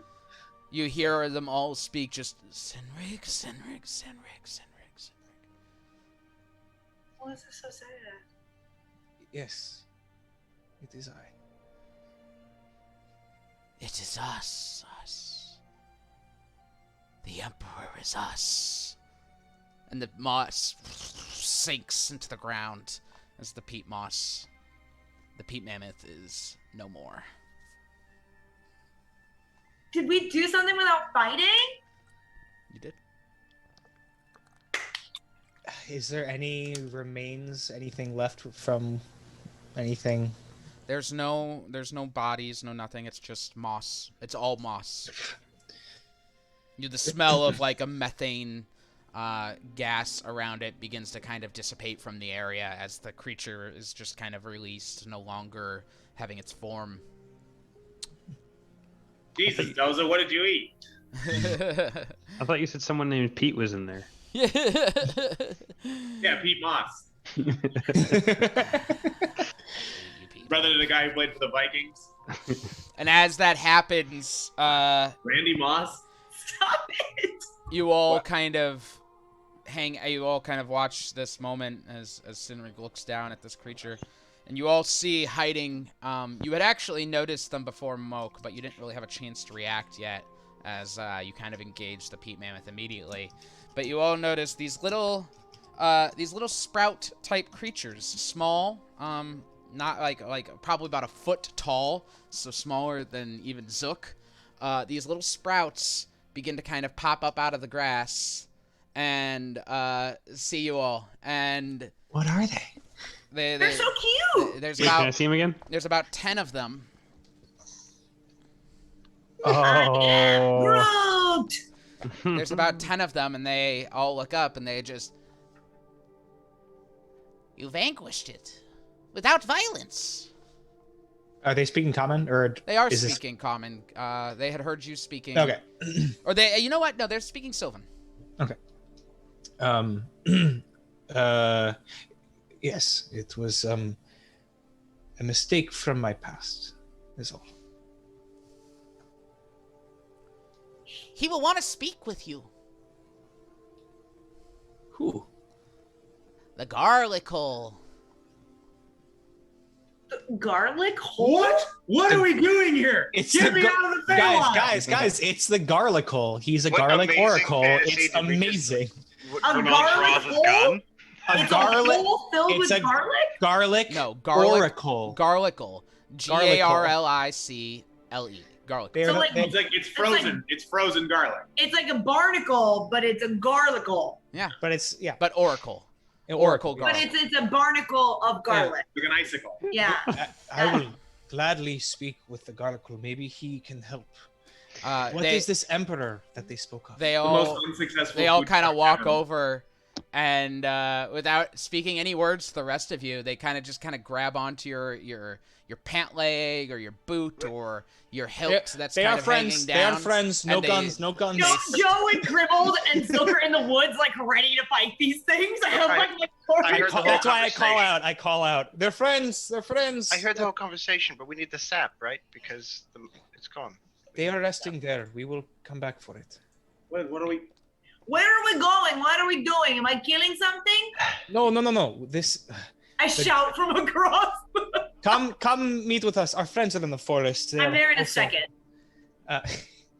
The garlicle is the most wise being in the Feywild, some believe. They are ancient and mysterious. Not many have ever seen them before. These are the Alamines, I assume? Alliamites. Alliamites, that's it. They are I assume alliums, yes. and These they are the small. Alliamites. Yes. Joe looks so confused. Yes, they are. You the lost me Alliamites. at garlic hole. It depends if you're in Britain, though. If you're in Britain, they're Aluminianites. You're thinking of aluminum. That was such a We're rolling today. We are not far from here. It will not be long, but he would like to speak with you as you vanquished a swamp creature. Is it? What is he saying? What is What he is he saying? saying? I did not. He's very cute. I will continue to translate. Oh, okay. Well, then if it's not gonna take long, but like, This is time here is again, weird, man. We gotta go fast. This is one of those things I asked. I might need an extra. So are we favor. getting garlic for these? No, we're just going. Let's go. Why did they appear once the beast was vanquished? That is a good question. I am assuming it's because the peat moss, consumed them. But I will ask, what were you within the? No, they weren't within the moss. Sorry, they were like away. They were away from the. They were battle. sneaky hiding like we were. They're tracking it. We were tracking and protecting it, and if you planned to do it harm, we would have had no choice but to help defend it. You wanted to defend it. It is not an evil creature. It is just confused and scared. But you managed to release it, which is impressive. I am glad I could do some good for it. Yeah, it's the first time that we've done something like that. Normally, we just like go in and we start wailing on them. So what? And by we, I mean me. What do you know about? What do you know about this emperor? I'm assuming Varus and Cynwrig are translating to them. Yeah. Oh, the Emperor. We do not know much, but the Garlico knows more. All right, let's go talk to the garlic hole. The garlic hole. No, the garlic hole. Let's go. They each, like I said, each one grabs like a pant leg or a cloak or just kind of whatever they can, being a foot tall. Zook, one of them grabs your hand. And They look both ways before you cross the swamp. And they just begin to lead you all in a direction toward presumably where they are all camped. And you watch as these little shallot-headed creatures they each have these little they have these like little grass blade swords and little pipes with thorn darts as well in them. A little root growing out at the top of their head, as you saw. And they just kind of are leading you through the forest toward the Alliamite camp. And that is where we will go ahead and take a break. We will take a quick 15-minute break. And when we come back, we will meet the Garlicle. Oh, don't go anywhere. We'll see you soon. Bye-bye. The claw.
welcome back. So, you all are led by these little shallot-headed boys and girls, and honestly genderless creatures because they're plants, and led off of this path that had been carved by the pine doom and its trees, and led to this camp. As you approach, you see little tents that are smaller than Zook. Is some about half his size. A little fire kind of built as they've kind of cleared out the land here. Just kind of like, they haven't like ripped anything up, but they've like pushed down the foliage to kind of like make a little nest for themselves. You see just all sorts of like a little mobile garden of sorts. This seems to be like a nomadic group. And they all kind of lead you in, and you can hear Mok and Varus, you hear them kind of like telling everyone in Sylvan, like, oh, watch your step, don't step on anything, please. As they kind of lead you into this incredibly cute and small little camp. They lead you past everyone as these little Alliamites kind of poke their heads up out of their tents. You see little baby Alliamites, like little children, which are like, you know, this fucking big, just kind of poke their heads out of the ground as they've been playing dirt, which is where they dig themselves in and sprout and grow. Yeah, they're just all kind of like looking up at you and gazing and like incredible, like these giants just walking into their homes, the giants that many of these little children have never seen before. And you can see like some of the Alliamites kind of like climb up onto their tents and like wave at you as you're passing by, and they're like, "Hello, welcome," as you're walking through. And you can hear some of them like, "Furbolg, hello, Furbolg," just kind of waving at you, and they're like, hello. Looking around like, oh, a dragon. Oh, he breathes. I wonder if he breathes fire. Does the dragon breathe fire? They shouting out. They're shouting in Sylvan, so. Oh, okay. Okay. No. Oh.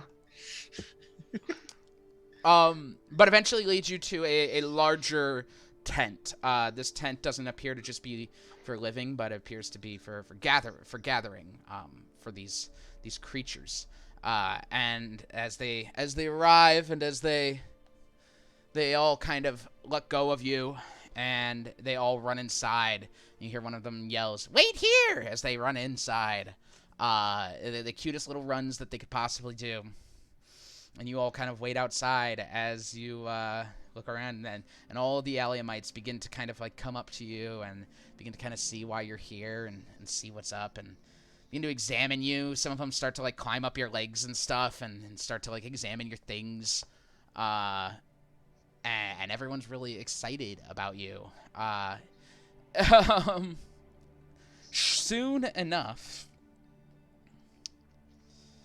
this after just a moment of waiting, the Alliamites come back out, and when they come back out, they come back with an older Alliamite, a creature that well, it's easier if I just show you, I think. Yes. Yes. This Pachimari, right? For our listener, yeah, a little bit. For our listeners, this is a garlic-headed humanoid type creature. He's very small, once again, smaller than some of the others because he's hunched over, quite old. And in the root of the garlic, or the stem of the garlic that's kind of grown up to the top of the head, there's many other pieces of garlic kind of tied in, as he appears to be some sort of sage. This, of course, is the Garlical. So is he sage or is he garlic? He's garlic. I don't have time for your bullshit. Yeah, you're one to talk. So many plant jokes. It comes out and it like walks out on its cane.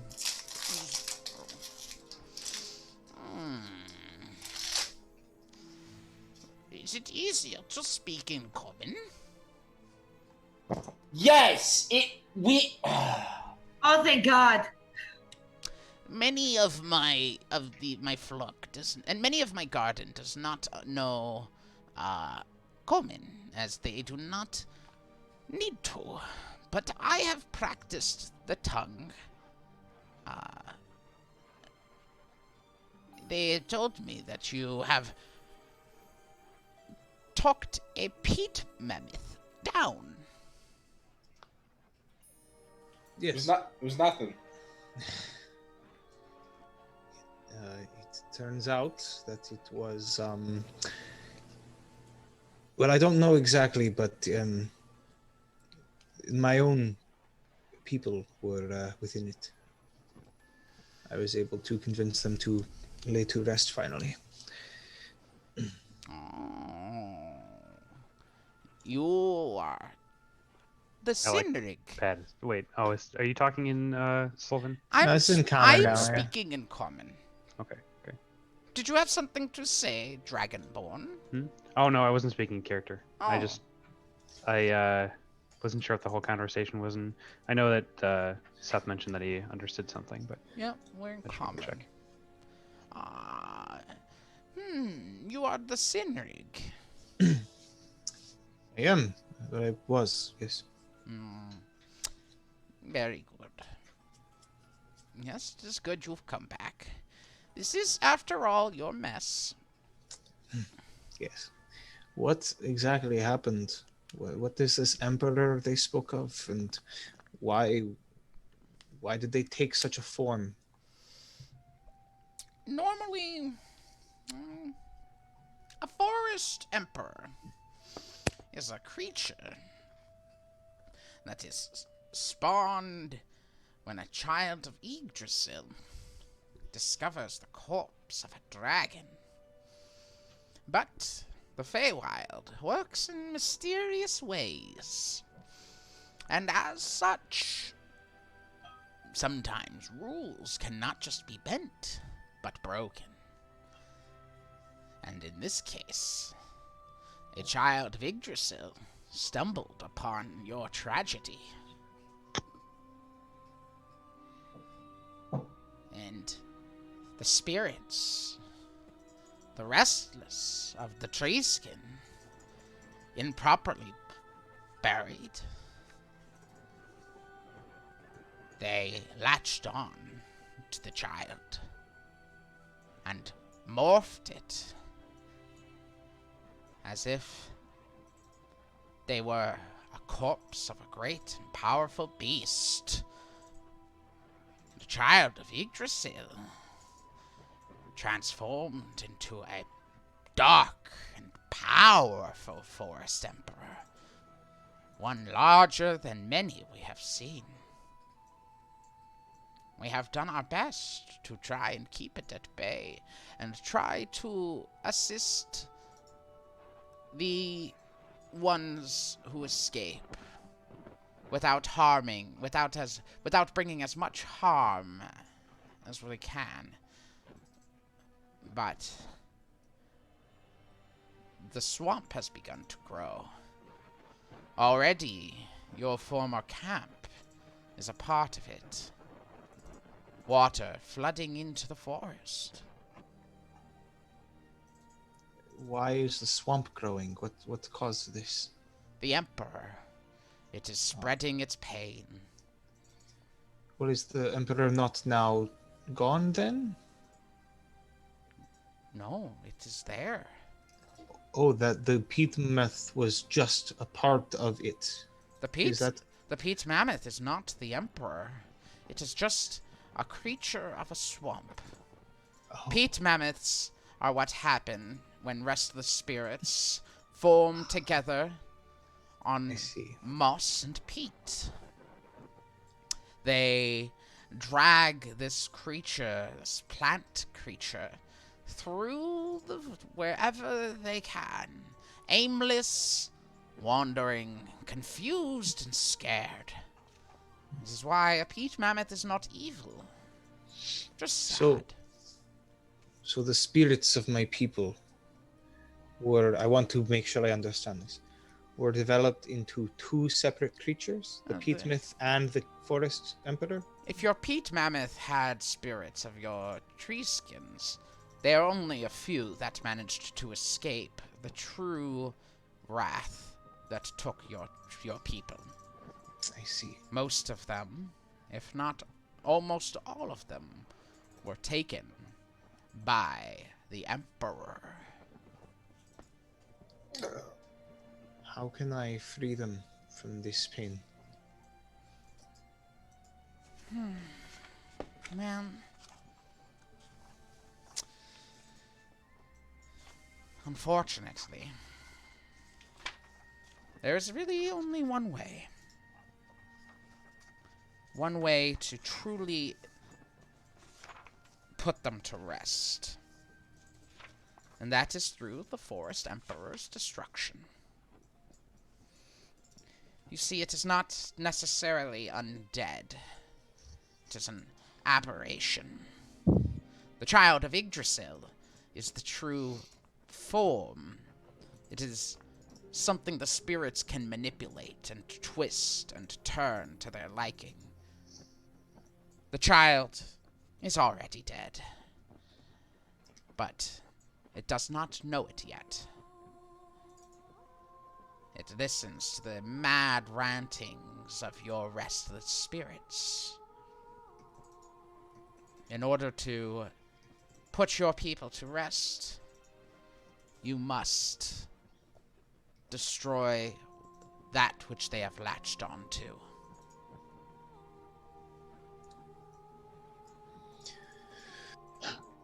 Then I shall do this.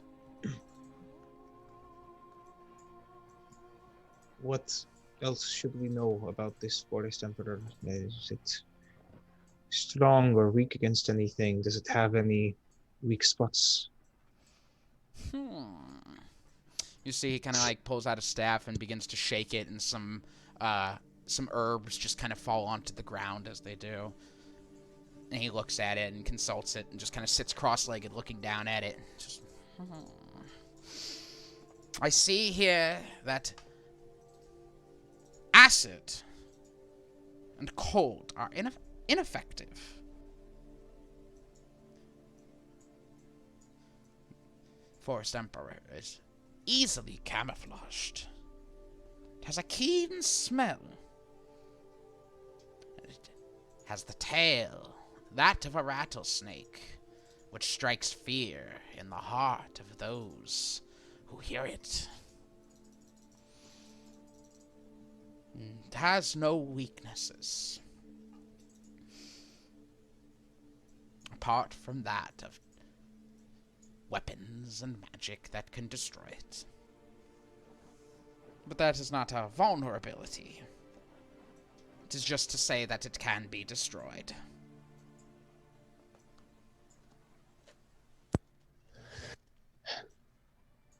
I had no idea that what I left behind would cause so much more destruction than what was left.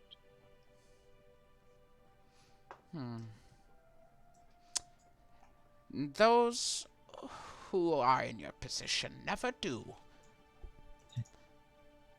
You were so focused on avenging, never began to think of repairing.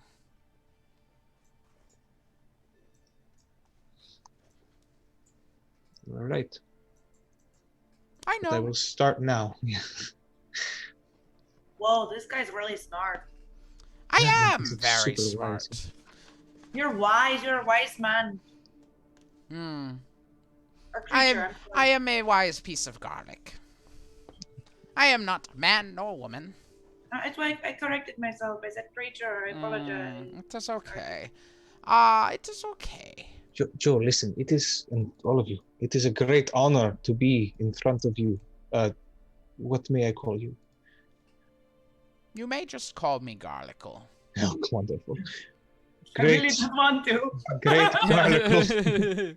It is an honor to be seen by you. I know your people do not make yourselves known or seen very often. Why have the Sinfos tribe abandoned this spot? Why have they not come to fix the forest?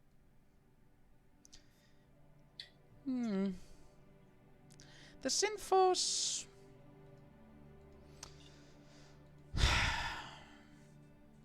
They are scared. And, like you, have tunnel vision upon vengeance rather than reparation. What has happened is not something they wish to acknowledge. For to acknowledge it would be to acknowledge their failures as well. Furbolg are people. They are not plants.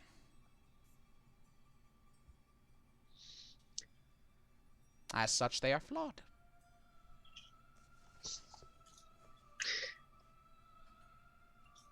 Okay. I think that is all that I have. Well, do you know, Great Garlicle, is there any sentience left from the spirits? If you are asking if you can communicate with them, likely not. Though you may need to face them upon the Emperor's destruction. Okay.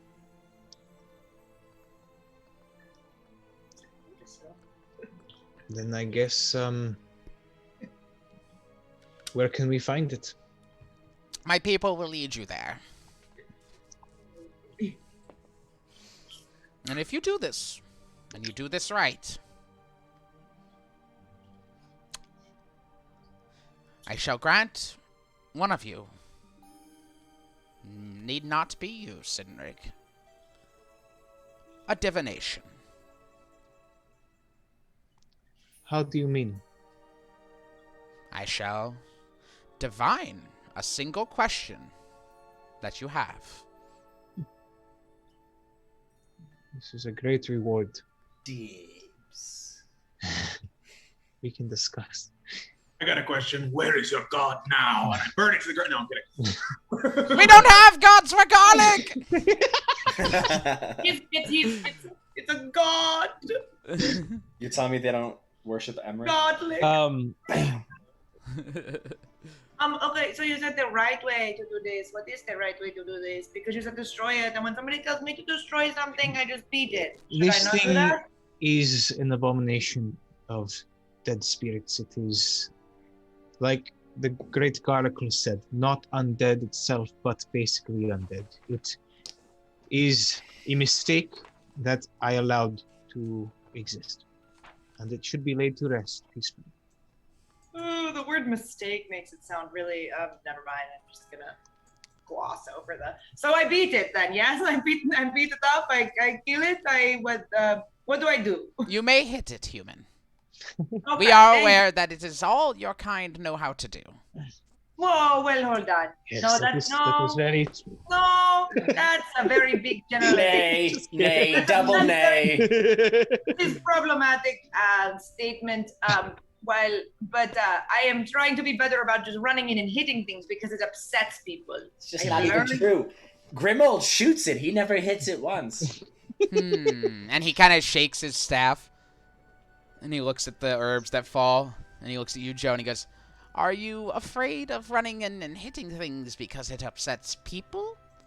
Or because it upsets you? Well, I mean, I don't want to be a person that just needlessly hurts other people. That seems like that's not how I used to be. It's not how I want to be. It's how I've been, but not how I want to be. Then that is not how you will be. My people will take you. Okay. You must also. It's important that Joe's gonna start worshiping the garlic. No, gods. it's very important that she continues to hit things for the foreseeable future. One day she can stop hitting things. Very important. You must also be aware that mites have grown from the ground where the Emperor walks. Mites? small, obnoxious, and annoying Fey. Creatures born of negative energy. They can be dealt with, but will likely continue coming until the Emperor is handled. You said they're undead? Nope. They're Fey. They're just nasty Fey creatures. Little Fey. Little stupid Fey. So like the idea of like, oh, we take care of the like ads, and then we take care of the big guy's not gonna work because they're just gonna keep coming. So like we just gotta get the big one. That is likely correct.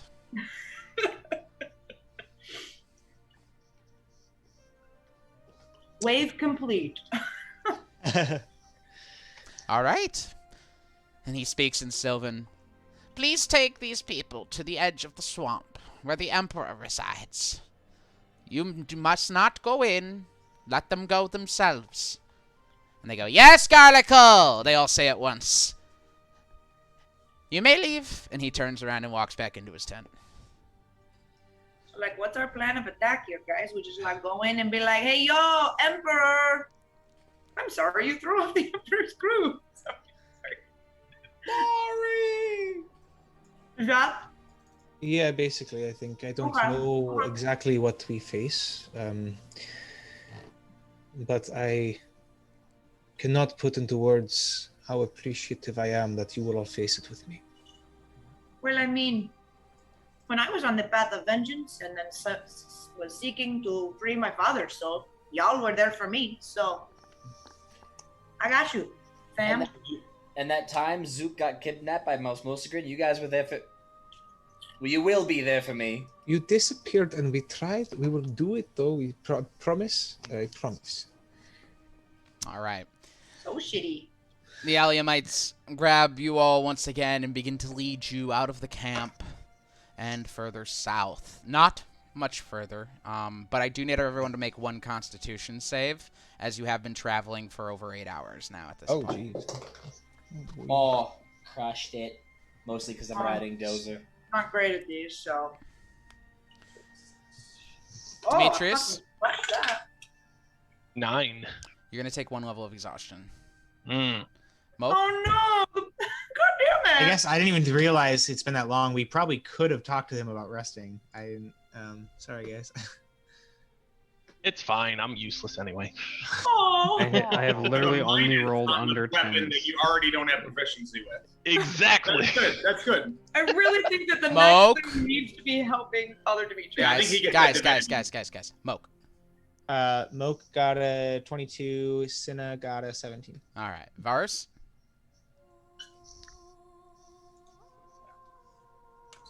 19. Zook?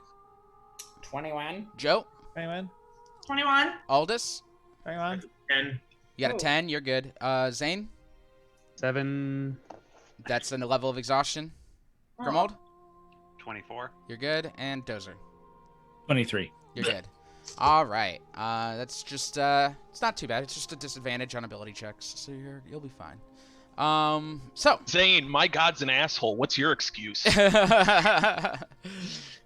My god is an asshole. All right. So you No. you guys walk. My God, you got it. Yeah, Hit you're him right. on the- That was my on bad. the- You Punch guys the key, walk for God's sakes.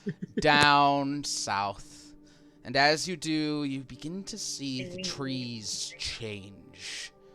The ground becomes wetter the closer you get. This is it. Mud becomes puddles, becomes flooding. Trees I walk on top of it. become fallen fair left. Yeah, the difficult terrain will not affect you.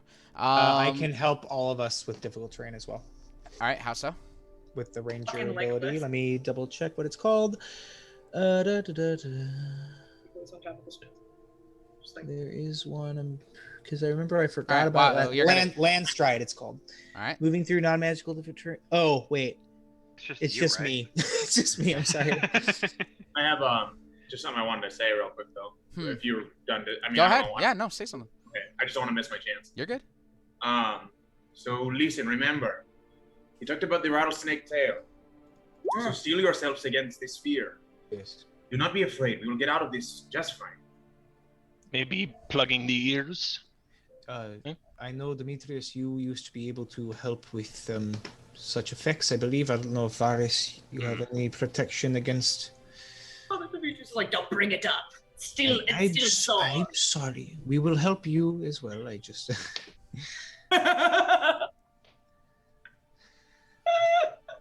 Okay. What were you saying? Do you have any protection against fear effects or the like? I don't know if you have any abilities like this. I can just like get rid of it as an action, but only on myself. I mean, I can give someone guidance. That'd be about it. That's not really for combat though, because it's concentration for a minute. Gotcha. Then never mind. Is it what the fear effect? Do we think the fear effect would have to be like verbal or just like so you could just like You could cover your ears. I could put stuff in your ears. We wouldn't be able to hear each other, but Don't know. I'm not sure. It's a rattlesnake tail, so I don't know. But I don't know. I've not seen many of those. I've seen a big snake like Marshall. Did he have a rattlesnake? No. Oh, okay. Well, then I don't know. He is the only big snake that I have seen. Then it's just all this. You were correct. Everyone, be prepared for such a thing to happen. Yes. That is it. Okay. Help us. Being prepared? Does that help? Like in No. school? That's super weak. That's real weak. I pull out a candle and I I'm just studied like, for this test really hard. does anyone need any wax for their ears? It worked on what's his name? That's true. I know, but I would like to be able to speak and hear you all if I need to. Again, I should be good. I can get rid of effects on myself. That is fine. You know what? I will take some. Please, thank you. And Aldous will wax his ears as well. Okay. So you just have to remind me when the time comes. Yeah, so dude. just make My it- perception. Is there any disadvantage by like deafening ourselves like that? You will Or- not. Yeah, you'll have disadvantage on perception checks. Yeah. Just that. Okay. I'm not good at those anyways. Maybe I should just take it. It might be good for all of us to take some then. Yeah. All right. Yes. No. I'll take some. Yeah. Does anyone else want some? Just pass the candle around. Probably for the best. Yeah. Oh, got it. Okay. That way. So then I should be good. I'll be fine. Okay. So is everyone doing it then, or I will. I think only some of us are. raise your hand? Raise your hand if you're doing it, please. And Cinna. All right. No, Cynwrig, Cinna, Demetrius, Zane, Aldous, Grimald, Dozer. Okay, so the only people who aren't doing it are Varus, Zook, and Joe. Got it. Cool. All right, so you all begin to wax your ears as you get closer.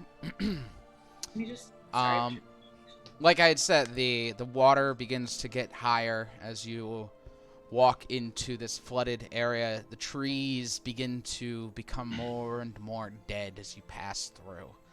And there comes a point as the water goes higher than your ankles, where the alley might stop. And they let go of you guys, and they point, and they go, "Continue on. It is that direction. You won't recognize your old camp, but it is there." Do the Enfys vines still grow here?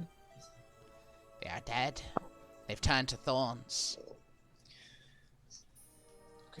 How far away are we from the where it is? You are very close now. If I took a potion that lasted an hour, would I make it to combat before the hour is up? Yes. Okay, great. Aldous takes the potion of flying. Okay. You're like, I don't have my broom anymore, so. Some motherfucker took my broom, but goddamn it, I'm gonna find a way to fly. Don't you still have the broom? It just doesn't fly. Yeah, it just doesn't do shit. It's just good at sweeping. Could you like put a potion on the broom and then like the broom do fly? some combination, some more crafting skills? Yeah, If it was an oil of flying, maybe, but it's a potion. Oh, okay. I don't have alchemy. Maybe Deliria can help us with that at some If you point. haven't- as well. Yeah, I'm gonna make her look for one. Don't worry. It's just right now, I just want to be able She to might fly. be able to. She could likely re-enchant it as well. Yeah. I for could cost. give you my boots if you really want them.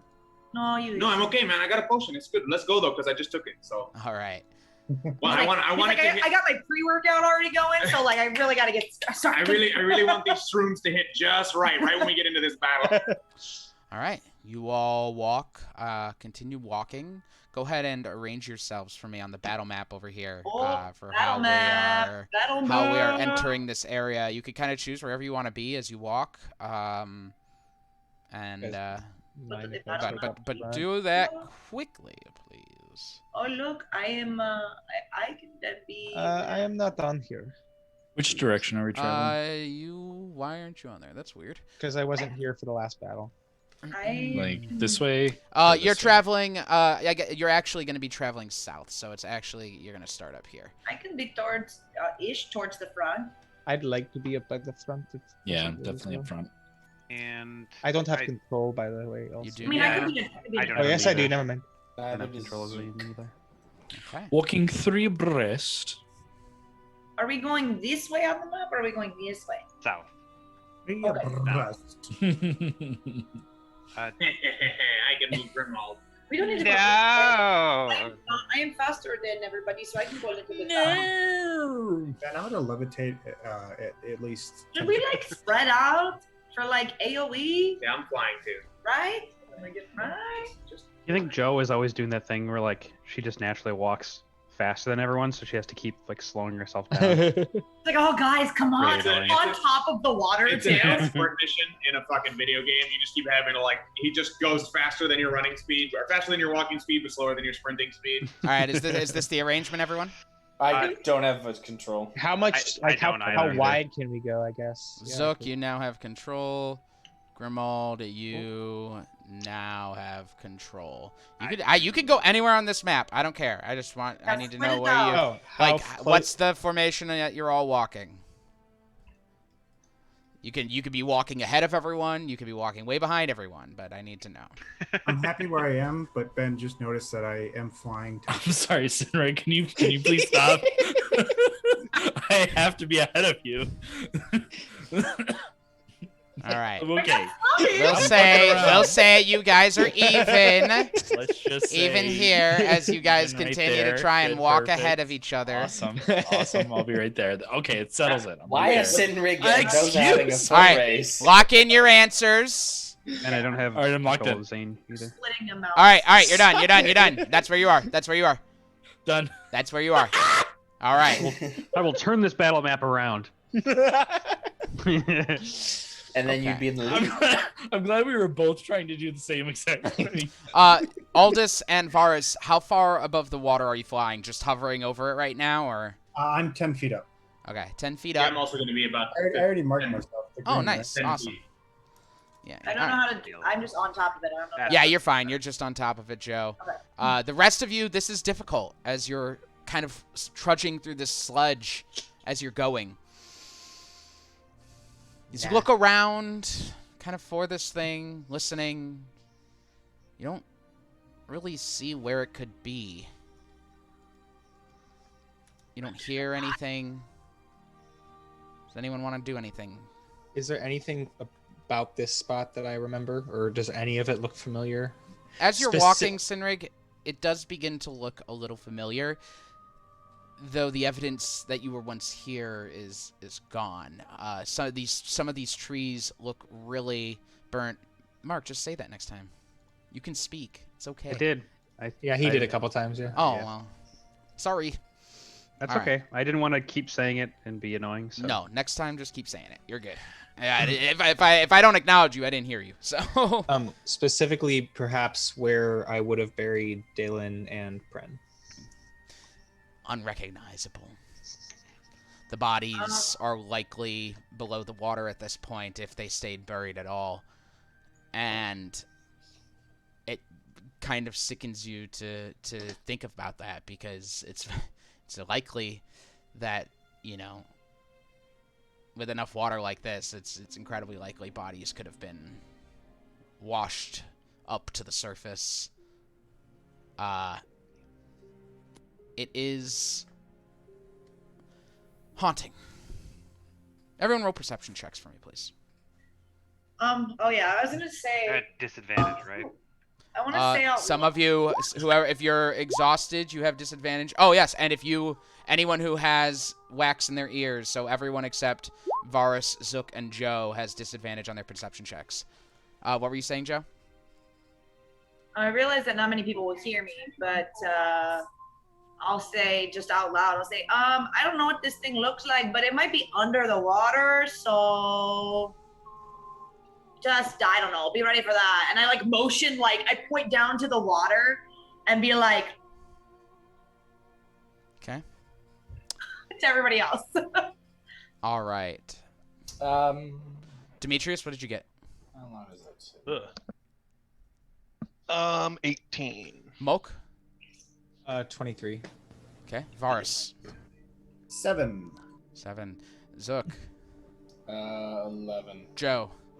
8. Aldous? 2. Zane? 2. Grimald? 9. Dozer? 9. Okay. Awesome.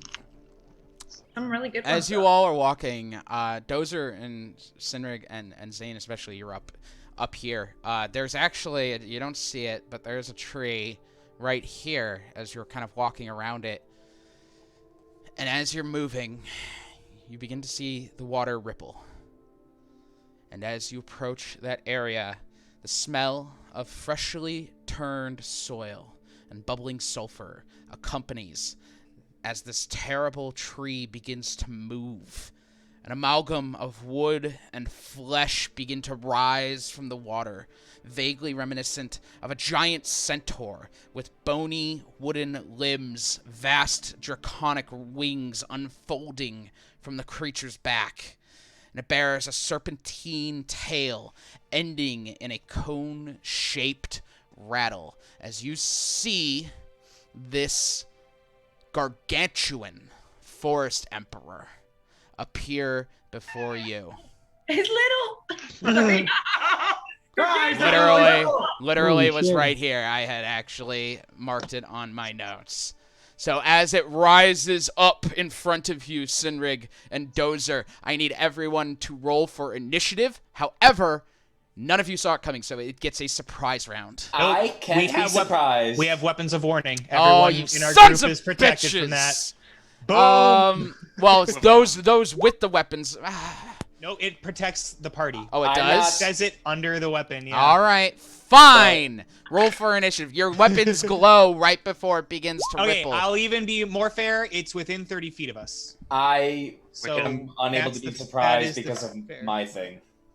So, it warns you within 30 feet? 30 feet of me and Grimold. We each have one, so. Okay, so It's less helpful. there is a surprise Yeah. round that some people aren't going to be involved in. That we'll put it that way. All right. So basically, Joe down, I think. Yeah. 2, 3. All I right. think I'm just in it. Yeah. And I have alert, so I'm good. And then, yeah. I'm also probably about to transform because your boy is like nipple deep right now. Aren't you riding on Dozer? Weren't you riding on Dozer? No, not when he combat, started. yeah. Not when he started his fucking foot race with Cynwrig. Nope. Okay, give me one moment, please. Da, da, da, da, da, da, da, da. I imagine Zook like scurrying up a tree.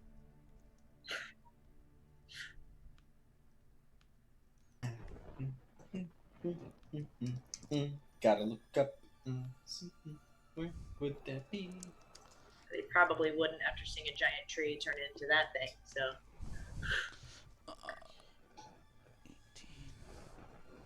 Monsters by challenge rating.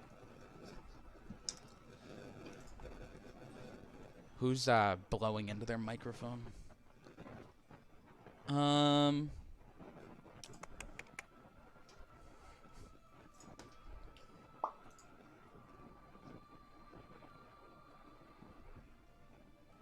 Sounds more like interference than blowing. Yeah. All right, Zook, what did you get? Sorry for initiative. Sorry, I was looking. Is that better? Did it end? No. Initiative. It did end for a minute, but then Don't forget, if you have a disadvantage on ability checks, you have disadvantage on initiative, by the way. Zook? I'm good. 22. Zane? Hang on, I gotta reroll. Okay. Oh, okay. 12. Okay. Grimold? 19. Joe? 15. All right. Varus? It's gonna be a 4 for me, big dog. 4. Aldous? That's gonna be a 3 for me. Oh. Gotcha beat. Dozer? Ayo. 18. Demetrius? 3. We're tied, bitch. Yeah, that's right, motherfucker. And Moke. Moke? 18. Is that everyone? Did I get everyone? Am I forgetting someone? So. All right. Cool. So, we are in a weird surprise round where some people can act and some people can't, as those in the back whose ears were all waxed up did not hear what was going on up front. So, I believe, Zook, you said you can't be surprised? Correct. All right, so you're up first. Enemies are on deck, and Grimold is in the hole. Let's see what kind of action this is. Where's it at? I think it's still in the spell. Okay, so Zook goes, "Holy shit!" It turns into a giant eagle. All right. Enemies are on deck. Yeah. Holy scraw! You turned into a giant eagle? I want to be clear here. You turned into a giant eagle. I turned into a giant eagle. Is the eagle large? Yeah, Yeah, it's giant, right? Or is it medium? No, I think that makes it medium. Giant eagle 5e. Because aren't you little? Can you be a giant eagle? Or are you like listen, a mini giant? This is Dungeons and Dragons. Actually, it is large. I can be whatever the fuck I want. Okay. Does it have a really big hat on? It has. Oh, that hat looks fucking great. And I got a little drawstring so it doesn't fly away. All right. Zook, you are a giant eagle. And I fly. It is, look. It is My speed. I fly 80 feet up. Okay, 80 feet up. Fuck out of there. Anything else for you? Nope, that's it. Son of a bitch! All right, you all watch as Zook just anamorphs into a giant eagle and flies off of the ground and up into the air like a freaking rocket. Like he never left. Well, that's new. All right. Give me 1 second. Where's my little... Oh, there it is. Oh, you already did it.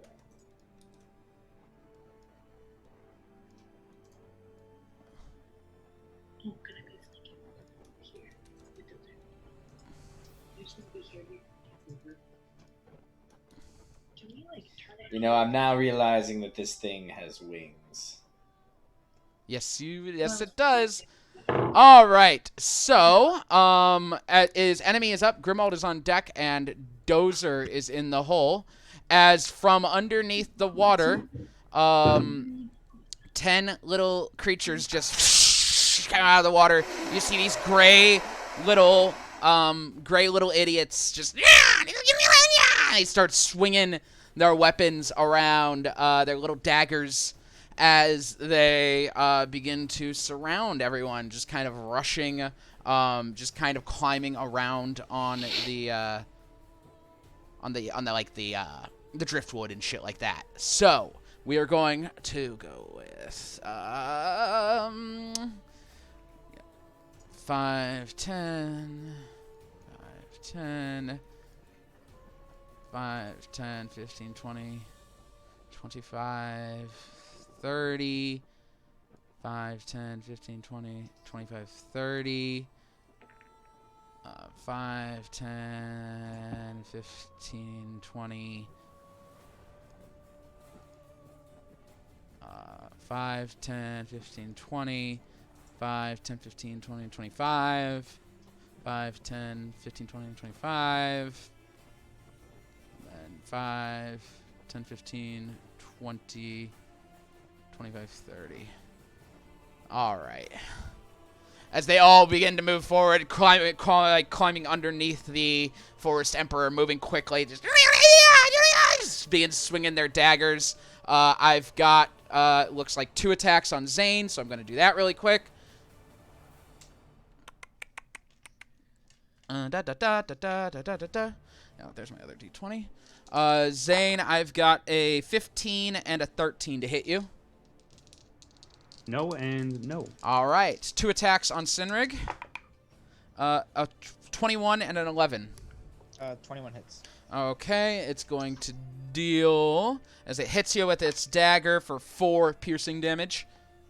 And then I've got 1 attack on Cinna. 22. That hits. Ooh. 4 piercing damage to Cinna. And then I've got 5 attacks on Dozer. 11. Miss. 17. Miss. 23. Hit. 7. Miss. And 19. Miss. All right. 1 attack stabs into you for 4 piercing damage as the rest of them just kind of like clang against your metal. Just some of them seem to like the noise it's making at this point. I vomit on one of them. I have that ability now. I was actually just gonna say you were all business. You didn't even vomit once. I was gonna say my breath weapon. All right. With that, Grimald, you are not surprised, so you are up. Dozer, you are not surprised, so you're on deck, and Moke, you're in the hole. Grimald? Okay, so I would like to 5, 10, which I guess is 20 because you said it was difficult. Yep, it is difficult, unless you have something special. Ooh. And I will just start going buck wild in these little dudes. That's a 19. That's a hit. It is dead. Oh, okay. They are very, very weak. They're just little minion types, but yeah, you as long as you hit them, you can get them down with 1 attack. Okay, well then I will step over, which is another 10, so that's 30. And I should actually not. I'm gonna...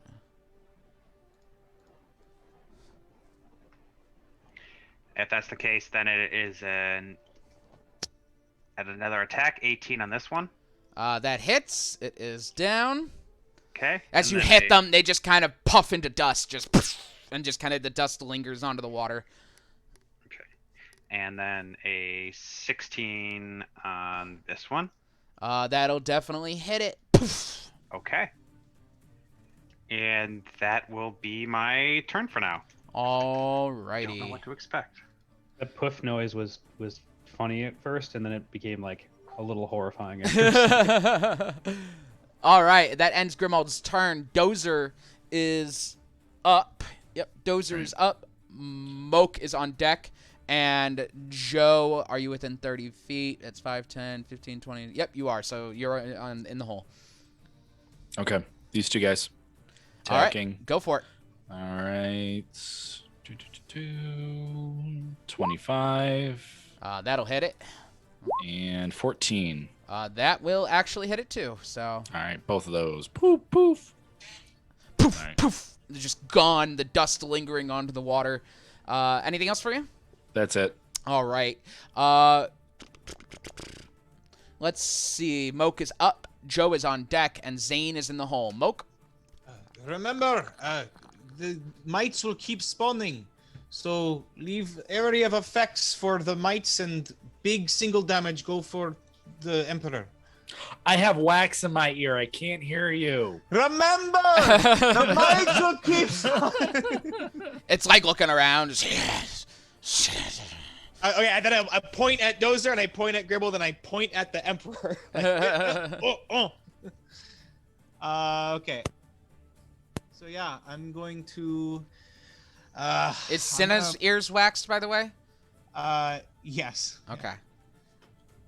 I pull out Dalen's totem, and I'm going to say, Pren, I know this isn't you, but I need your help right now, and I'm going to attempt to cast Summon Beast at their level. All right. What are you bringing her? A moth. Where at? Behind. Here. All right, that'll move. That'll act at the end of your turn. As from the water, or not even from the water, honestly, like from behind a tree, this moth flies out. This medium-sized white moth flies out, and you can see it, like the emperor's just looks over at it. You can all hear like this whispering coming from its eye holes, where there's 2 flowers around its eyes. And then bonus action, Cinna's gonna go after this guy. Okay, as she steps away. Yeah. The Emperor is going to take an attack of opportunity with its acidic claw. Well, at least it doesn't have reach. Not with its claw. Oh no. I've got a 25 to hit. Yeah, that hits. Oops. That is to Cinna. 6.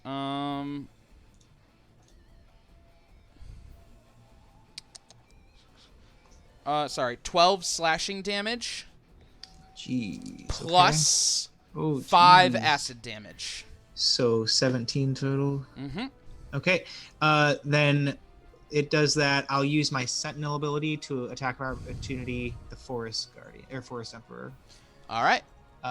So I can do it. Advantage. It's going to be a dirty 20. That'll hit it. Okay, and that'll be. Oh, it's actually a dirty 21, but still. Sorry. That's going to be 8 plus 7 is 15, I think. 15 damage to the Forest Emperor. That's with my spear. The All right. +3 spear I have. Oh yeah, I assume they gave me my stuff back, right? Yes. Okay. We covered that. Sorry, It went to did we cover stuff. that? Okay, Yeah. sorry. Okay. All right. Then Cinna will attack the guy behind Zane. Okay. It's going to be a 17. That will hit it. Okay. And then I don't know if Zane has wax in his ears. I forget. He but does. I'm good. I'm gonna be like, Zane, back, get to safety if you can, because I feel you're so close. A gesture of get back is fairly understandable. I just want him to be somewhere outside of the reach of this motherfucker. But... Sure. Okay, that's my turn. All right. Joe is up. Zane is on deck, and Varus is not in the hole. Varus did not get... Wait, does someone have a weapon of warning back there? No. Okay, so... back there. Sorry. Varus is not in the hole. So let's see. Joe, I need you to start your turn with a wisdom save, please, because you can hear this Forest Emperor rattling its tail. Oh, okay. It is a fear effect, so... All right. You just fucked up my whole turn. Yep. Sorry. I crit too, so yeah. Hey! Oh wait, you crit. No, not on this. No. Oh, not on this. I crit on an attack that I already pre-rolled my turn. So. I'm sorry. Yeah, no, that's not a good roll. That's a 9. As this rattle hears like a massive rattlesnake, like a storm of cicadas in this swamp, you feel your heart kind of drop as you are frightened of the Forest Emperor. You cannot willingly move closer to it. Well, I will. It's fine. Okay. Because I waste my really awesome fucking attack for an action. I use Stillness of Mind, and you see Joe take a deep breath in as she slams her fists together, and the fear effect leaves her as an action. Okay.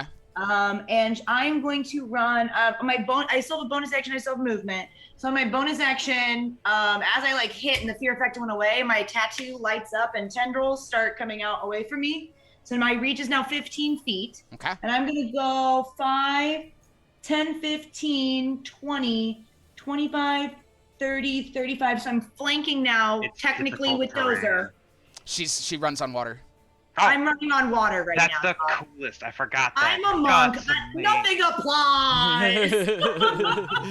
And yes, you are technically flanking. That's fucking insane. All right. Yeah, so I'm now flanking with you, Dozer, just so that you know. So you have advantage. And I am going to stay. I was gonna attack. I had a crit, and I made a bunch of damage, and then I was gonna move away. But it's fine. I'll just stand right here and have tendrils that are like ready to fucking smack shit. All right. It's still very cool that you just shook off that fear effect for like it was nothing. Does that make you immune to any other fear effects for a time, or is that just? I think it's just no. It says you can. Let me look. As an action, you end one effect on yourself that is causing you to be charmed or frightened. So you will. It wastes an action. You will still have to make that save again next turn. So. Oh, it doesn't go away. Okay. With that being said, Zane is up. Enemy is on deck, and looks like Zook is in the hole, because the rest of you are surprised by this. We should hit that rattle. Just a thought. The rattle is like a target. I would allow a target. Sure. Yeah. That's interesting. If it would need to be like it would need to be slashing. You would need to cut it off. But I would allow like in that. Monster Hunter, where you just slash repeatedly and the tail falls off. How has the creature attacked so far? So far, you've seen it attack with one of its. It's got two arms up its shoulders. You've seen it slash at Cinna with a claw, an acidic claw. So, Moke motions for me to wait. Are you? I know they were calling you Cynwrig. Oh no, you. It's Treeskin, right? It's unclear right now. Just call them whatever. I think we're in the middle of that. It's like that episode of Once Upon a Time where they were that season of Once Upon a Time where they weren't really sure which name they were calling the characters at that point. It's complicated. So as Moke motions for me to back up, I kind of like nod, and then I make a very like dexterous kind of maneuver, more so than you'd think would come from me. And I split my staff into two pieces, and then my weapon and me charge with like a silvery energy, and I cast Steelwind Strike. Okay. What is this? This is new. I love what you're doing. So I choose up to 5 targets, which I will choose the 4 little boys and the big bad boy. And they will be my 5 targets. So I make a spell attack against each one. Okay. Yeah, within 30 feet. Okay. Choose melee. I'm just gonna go like down the line. So the 1, 2, 3, and then the 4th add, and then the big guy will be the 5th. Nice. 3, 4, 5. Ugh, of course, the worst roll is the one for the big bad. So 21, 26, 24, 17, and 12. It hits all of the idiots. Yeah. And it does not hit the Forest Emperor. But you do manage to clear the area with these. As you just flourish your staves, and you see a steel wind slash against them, just poof into nothing. The Forest Emperor rears back and brings its hooves together to like block the attack. What is this again? That's some Seth, moth. right? Oh, that's mine. Sorry. Oh, okay. Oh, it's yours. Okay. So Seth is the eagle. That's right. So at the end of that spell, I can land within 5 feet of one of the targets I hit or missed. Okay. So I'll land. I guess the last guy was like right here. Yeah. Yes. So No, I'll he was here. So within 5 feet, you're good. Okay. So I'll land right there. Yep. All right. Yeah, and you just land and get away a little bit away from the Emperor. Cool. Whoa. And that was an awesome spell. Next up is the enemy. Zook is on deck, and enemy is in the hole. The Forest Emperor. You can hear the whispering and the angry seething coming from it. The acid looks like fire along this creature's body as it tried to back up, but this moth is in the fucking way, and it is gonna go ahead and it's gonna first attack Pren with its tail. Since it really wants to get away. That's a 30. Oh, yeah.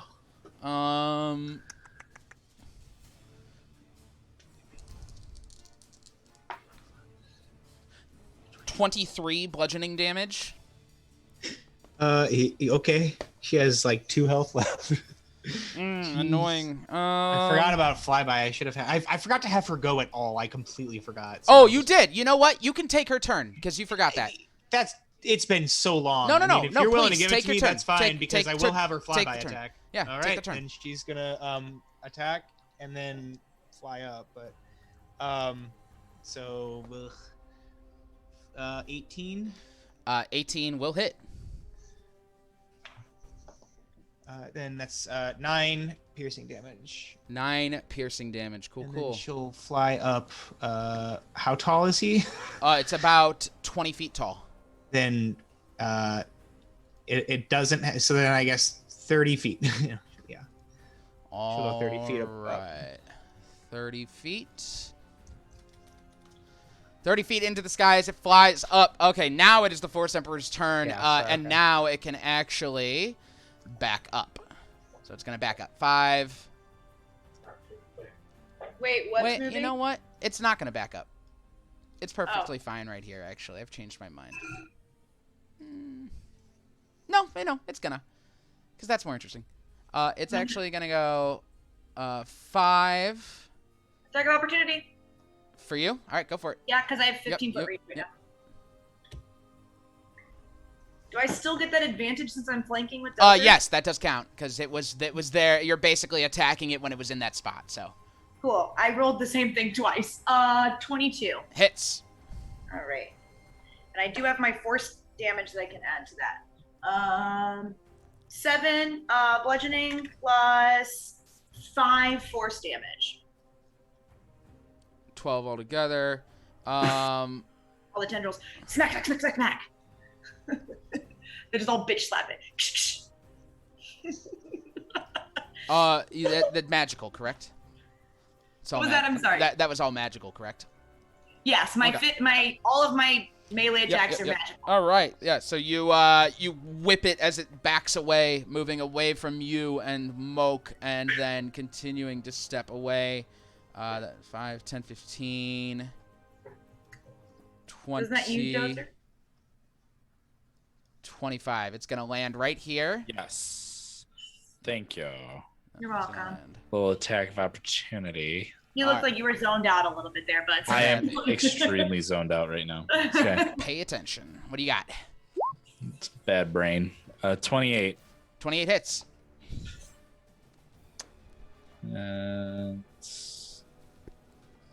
Sorry, 1 second. God, I hate how it does that. Okay, 1 second. 15 damage. All right, cool. Nice. Yeah, so you guys slash at it. Basically, it didn't step away. It whooshed its wings and kind of flew up above the water and back away from all of you as you were able to all quickly attack it as it did. It doesn't land. It actually continues to hover over the water as it just... You hear the screams of a fallen tribe as from its 2 flower eye holes, a blast of toxic nectar sprays out, and you see fire and spirits all kind of scream forth from just spraying in a 60-foot cone. Holy fuck. I need everyone in that cone to make a dexterity save, please. That is going to be, just to be clear... Let's hear it for the boys in back. Let's hear it for the boys. Joe, Moke, Cinna, Zane, Dozer. And that'll be it. Ooh, this might barely make it. I don't think it will, though. Don't tell me yet. You good? I have to look up my evasion.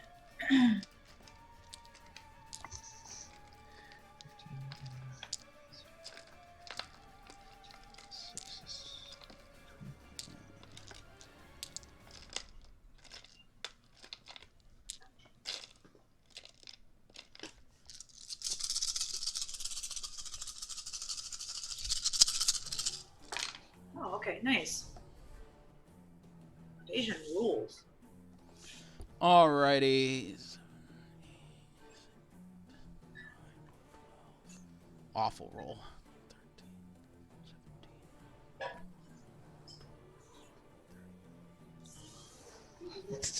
Okay.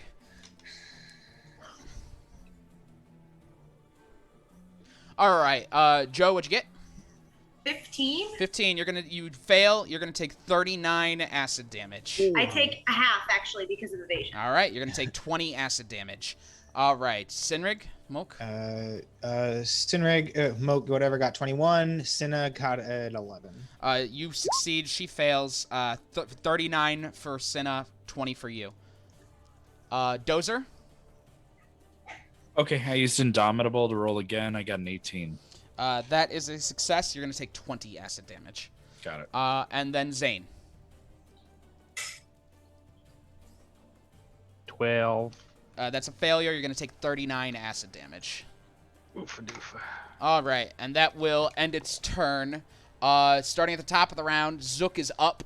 The enemies are on deck, and Grimald is in the hole. Zook? Big Let me grab the ruler, which is this button, I think. And then it goes like this. Okay. I'm gonna go 80 feet up and 5 feet forward for that last diagonal. Okay. So you're 160 feet up right now? Yep. And then I'm gonna drag that. Wait, that's not it. Drag this like that. There we go. And then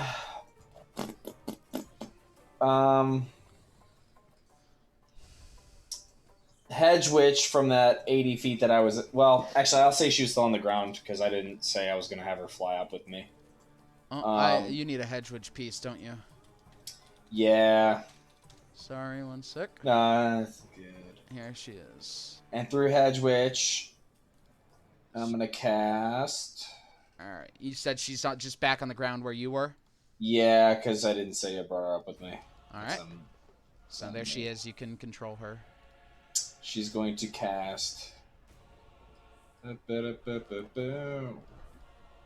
All these require concentration. There we go. Firebolt. No, it didn't, Mark. It's only for checks, not for saves.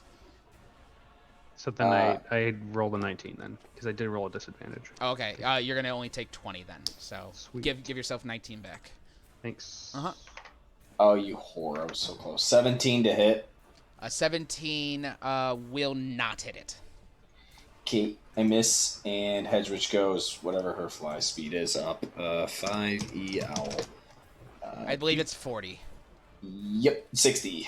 60? Oh wow. Yep. All right, so she's gonna go 60 feet up. What did she try and cast? Firebolt. It missed. All right. Does she have range on that? That's crazy. Oh well, yeah. She probably would have had to have moved forward. No, sorry, I'm juggling like 4 tabs here. That's okay. So she would be What's the range on that? 60 feet. So she would be here, and then or whatever. Okay, yeah. So she actually went 45 feet. 40 feet up. Yep. All right, that's fine. All right, so that will end your turn, Zook. Enemies are up. Grimald on deck. Dozer in the hole. As the mites begin to climb forth from inside the wooden, fleshy interior of the woman again, of the Forest Emperor again. Whoopsies. As they climb forward, just you see more of them coming forth. They are going to run to surround. So we've got 5, 10, 15, 5, 10, 15, 20, 5, 10, 15, 20, 25, 5, 10, 15, 20, 25, 5, 10, 15, 20. Here. 10. All right. 15, 20. That's fine. 5, 10, 15, 20, 25. 5, 10, 15, 20, 25. 30. 5, 10, 15, 20, 25. 30, and 5, 10, 15, 20, 25, 30. All right, there we go. All right, I see an attack on Zane. Does an 8 hit? It doesn't. 2 attacks on Grimold. I've got a 15 and a 13 Grimold. No and no. All right. I've got 3 attacks on Dozer. 4 attacks on Dozer. So I've got a 23 and a 19. Hit, miss. And both misses. So that one is going to hit you for 6 piercing damage. And then 1 attack on Moke. 6. Does not hit. All right. And that will end their turn. Grimold is up. Dozer on deck. And Moke in the hole. Grimold?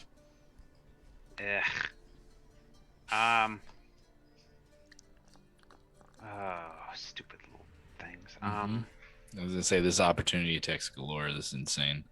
Yeah, I'm going to just Can I just bowl can I just- my way through. Can I just jump? I played Baldur's Gate 3. I can jump. All right. That's going to be 2 attacks of opportunity. Okay. A 7 and a 6, so you're good. Miss and a miss. Okay. Like you're like, fuck this, and you just like run through. Then I guess I will attack this one here. All right. That's a 20. That'll hit, and it goes poof. Okay. Then I Clear will path. just keep bowling forward. All right, you got it. That's going to be 2 more attacks of opportunity. Yeah, these. A 15 and a 14. Miss and a miss. All right. Dodging those off, and then I will then attack my remaining attacks on the big boy there. All righty. Go ahead and attack. Dang. Okay, so one of them will be a 30, and the other will be a 19. 30 and 19 both hit. Okay, so that will be that. Oh, that's right, I upgraded to a D10. Haven't fought in a minute. Gotta add to it. Oh, good, that's a 1. So that's 11 damage for the rapier. Okay. And then bonus action attack with the whip. You gotta be kidding me. That's 9 damage. 9 damage. So All 20 right. total, and a wisdom save because I'm doing a goading strike. Okay. Yeah, A go 19. That succeeds. All right. Yeah, you see it just kind of you hit it again. It is interested in you though, but it's still got another eye on Moke over there too. You can tell. So. Okay, that will be it for the moment. All right. That is gonna be that. So Dozer's up. Moke on deck. Joe in the hole. Dozer. Okay, so I'd actually like to jump. All right.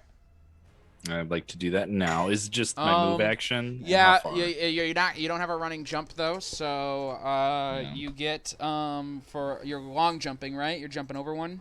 Yeah. Up to when you make a standing long jump, you can leap half of your strength score. Okay, so I can move half of my strength score. Yep. So I'm guessing 10 feet you could jump from a standing long jump. He's got what? 12. 12 All right. feet. Yeah. So there you go. No So I problem. could jump right here. Yep. That's am 5'10". am I able to attack? Am I within 5 feet? Yeah, you That- absolutely are. That is the square it is in. It's just a circle. So. Let's do this, babe. All right. All right. let's see. Really quick. This one does take an attack of opportunity here. Of So. course. We're gonna do that. It's likely fruitless, but you've been the only one they've really been hitting. It's a 19, so that does not hit. Beast. All right. So I will do my thing. One moment.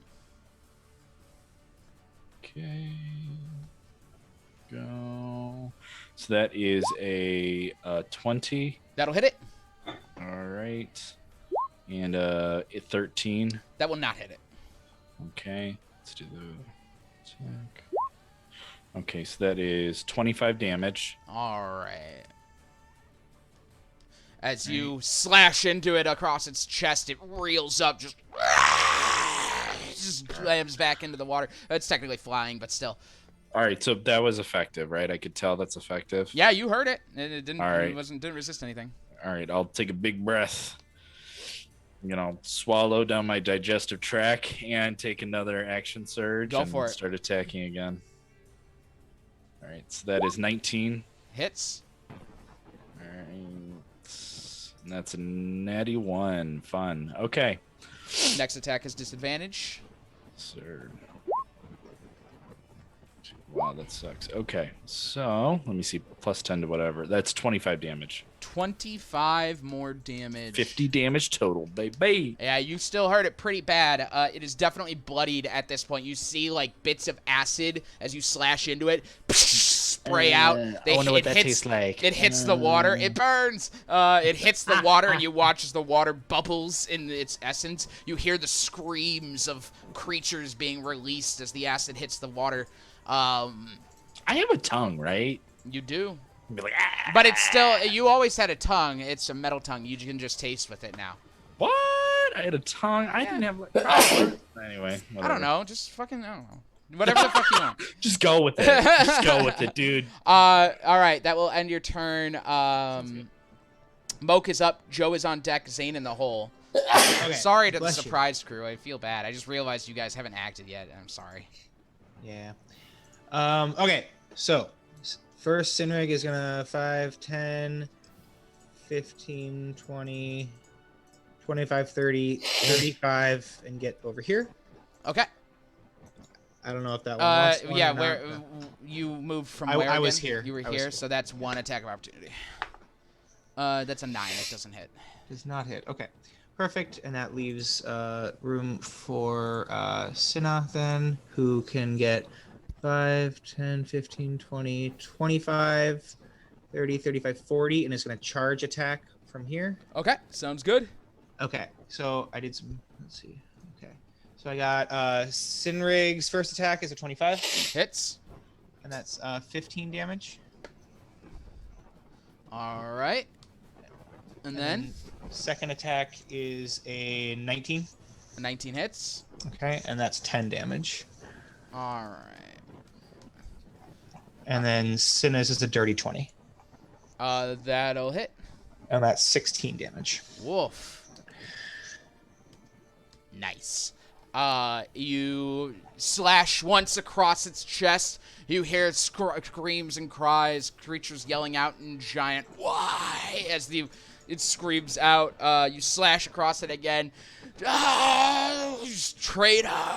And then Cinna runs through. Actually, she has difficult terrain. Does she still have the Oh no! Okay, then no, she does not make it. I just realized. Hold on. And I did forgot. you make it? You ignored it. I ignored difficult terrain. Then okay, so hold on. So 5, 10, 15, 20, 25. Whoever's sniffling, go blow your 30. nose.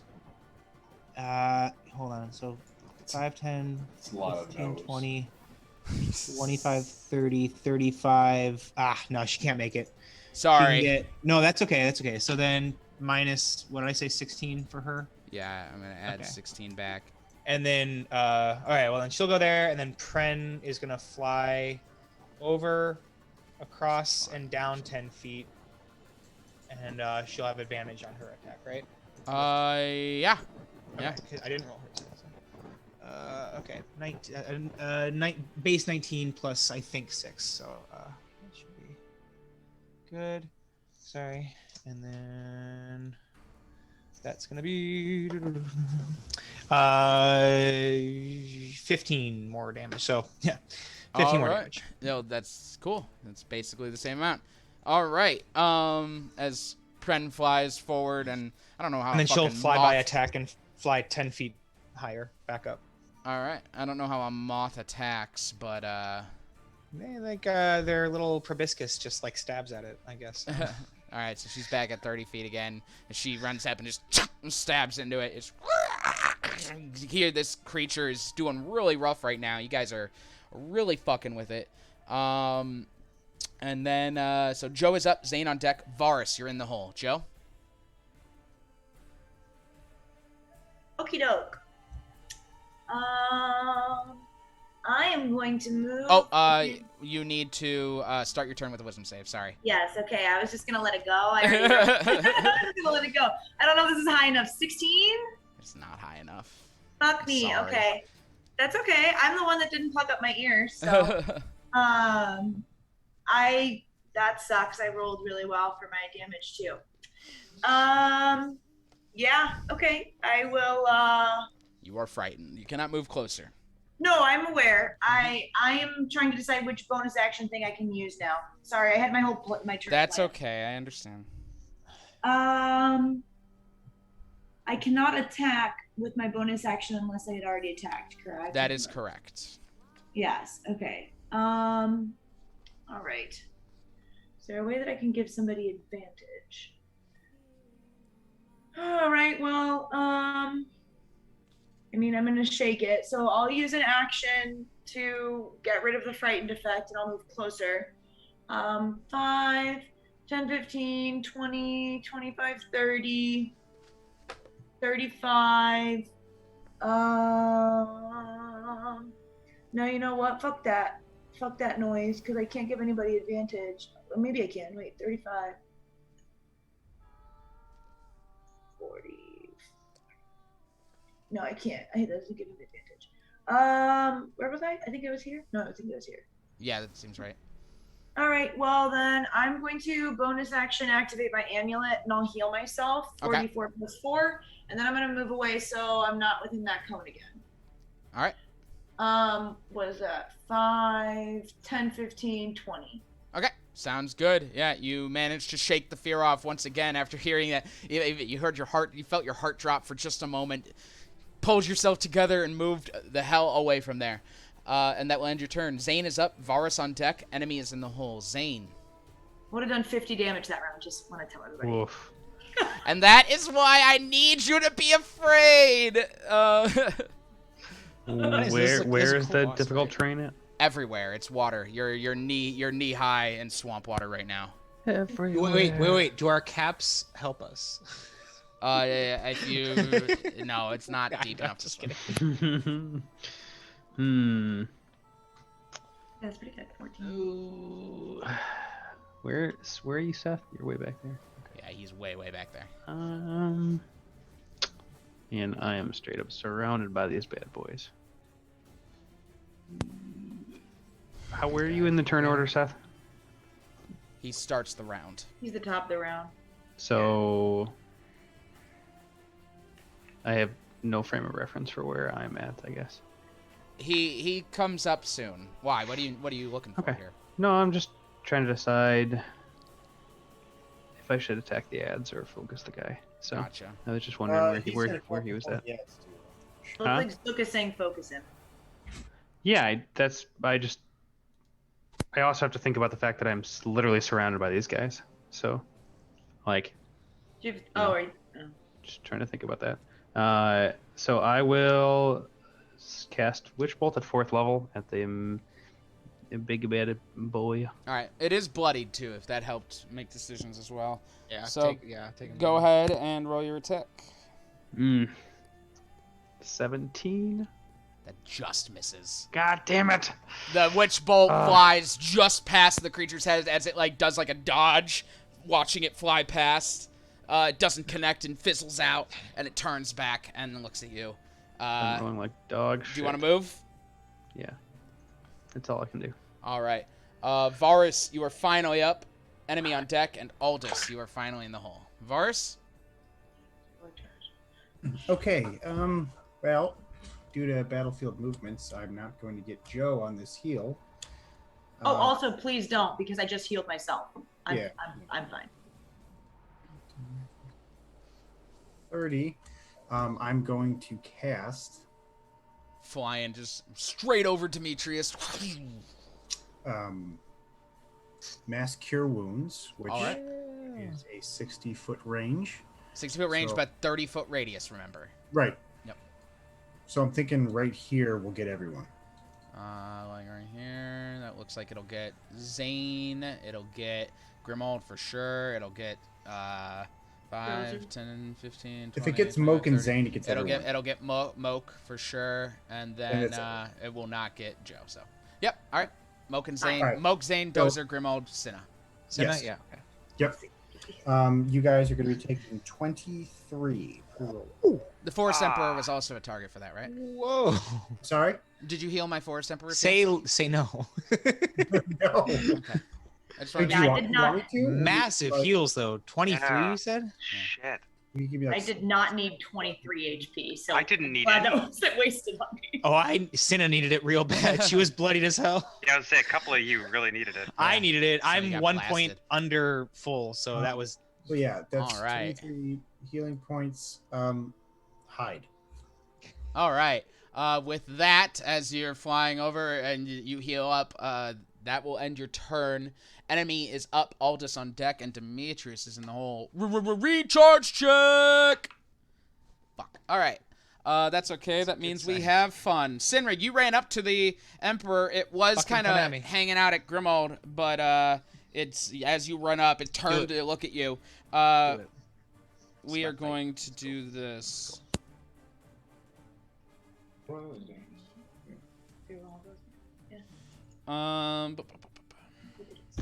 It's going to attack you with one claw. 23. Oh yeah. A second claw. Natural one. Natural one. Natural one. Natural one? Yeah. Is it natural one? Yeah. Oh my god!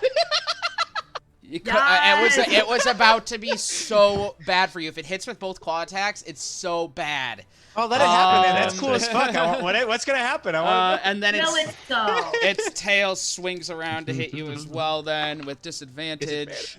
That's 19. That hits. All right. Ooh. Wow, was that like just the natural bardic negation, whatever what's the opposite of bardic inspiration? What lore bards can do. Go fuck yourself, inspiration. All right. The first claw slashes into you for 13 slashing damage. Cool. Plus 6 acid damage. Cool. The second claw swings over to you as like the first one is in you. It like goes to try and rend you apart. And you manage to bring your glaive up and knock it away. And Spear. I'm using my spear this time. Oh, your spear. That plus 3 spear, yeah. Knock it away, and it kind of like reels up in the audacity of this bitch right now, and it brings its tail around and clocks you over the head. That will deal 23 bludgeoning damage. Cool. With that, thank you, sir. It is going to fly into the air 60 feet. Attack of opportunity. You all can try. I got Sentinel with it. Do I have it? I have advantage because of Pren, right? It's actually 65 feet now. You have advantage. That is correct. All right, so we'll start with Grimald. What'd you get? That is 20. That'll hit it. Also dirty 20. So it cannot move, by the way. Oh, okay. Asshole. Sentinel! And it takes 15 damage from moi. Okay. 10 damage from me. Okay. Dozer, did you swing too? Yes, you. What'd you get? I have a... Oh, God. 21. That'll hit. 16. All right. You guys suck so much. Oh, it tries to fly into the air, and Cynwrig, you jump up with your spear, stab into its chest as it screams out, just and you pull it back down. It is still flying above the water, but you managed to pull it in. That will end its turn. Aldous is up. Demetrius on deck. Zook is in the hole. Aldous. He is currently figuring out where he should position himself for a spell. Yep, remember, right there. remember, it doesn't count diagonals. Yeah, 120 feet, son. I'm good. Oh yeah, you're fine. He was just trying to see how many would hit. With 3 sorcery points, so the Emperor has disadvantage on the save. Okay. Dexterity, please. Dexterity save. He's got a lot of legs, so he's probably dexterous.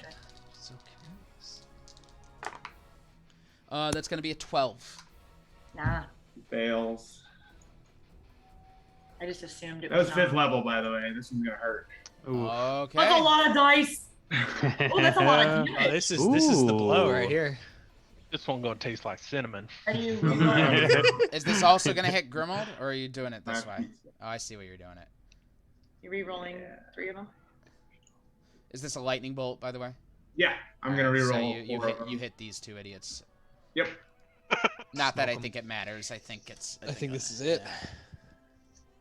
When, Sorry, when, Demetrius. when Michael doesn't get to do anything all battle, and he's actually surprised that he got to turn it off. 40 damage. 40 lightning damage. Heyo! How do you want to do this, Aldous? Yeah! Yay! It's been a while since Aldous has got to do It's like a locust thingy, right? It's like a little locust guy. Yeah, a little locust, cicada, dragon type creature, a little bit of everything. Yeah, kind of mixed I'm just in. gonna crisp it. I'm just gonna keep going, and he's just Like gonna the keep. bug to the lightning thing. It's like. He's just gonna keep flying at it, just continuously lightning bolting it, just to. All right. It ice that thing. as he does, it hits the water and it just kind of like begins to go down, and it pulls itself up, and it's looking at Cynwrig the whole time while it's doing this, and then you just kind of keep coming at it, blasting it again. It's just electricity ripping through it, and you hear the screams, Cynwrig just kind of reaching out to you as the claw raises up and tries to grab onto you, and it grabs onto that bark armor and begins to rip it as it hits the ground, and you watch as it just explodes into a burst of light, and screams reach out as you see your bark armor is kind of half peeled off at this point, and you hear all of these spirits just released and begin to wrap around Cynwrig. Guys, that took a long time. Okay. Next time, Cynwrig. just like hit it once. All you gotta do is hang just on, hit it. hang on. You all see as these spirits begin to like kind of cyclone around Cynwrig. You can hear the cries, the screams. You can hear the sound of fire crackling. Sound of people screaming for help. But you don't hear Dalen or Pren. Whips around you. Do you do anything? I listen. I need to hear what they have to say, I think. They don't have anything to say, per se. Oh. They don't speak to you. It's only the shattering final moments of everyone surrounding you. That moment that you weren't there for. You have to sit there and listen. You don't have to, but you do sit there and listen to every Treeskin die once again. I need you to make a wisdom save.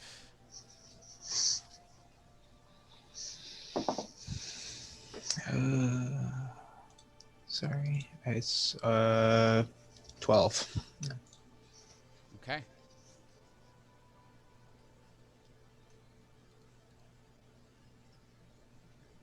It's hard. And it's maddening. And you stand there, standing against it. And the last thing you see is the spirits begin to reach out, and they grab what's remaining of the tree skin on you. And they rip it from you. And you swallow watch as the cyclone of spirits rush into the sky and become one with the Feywild sky.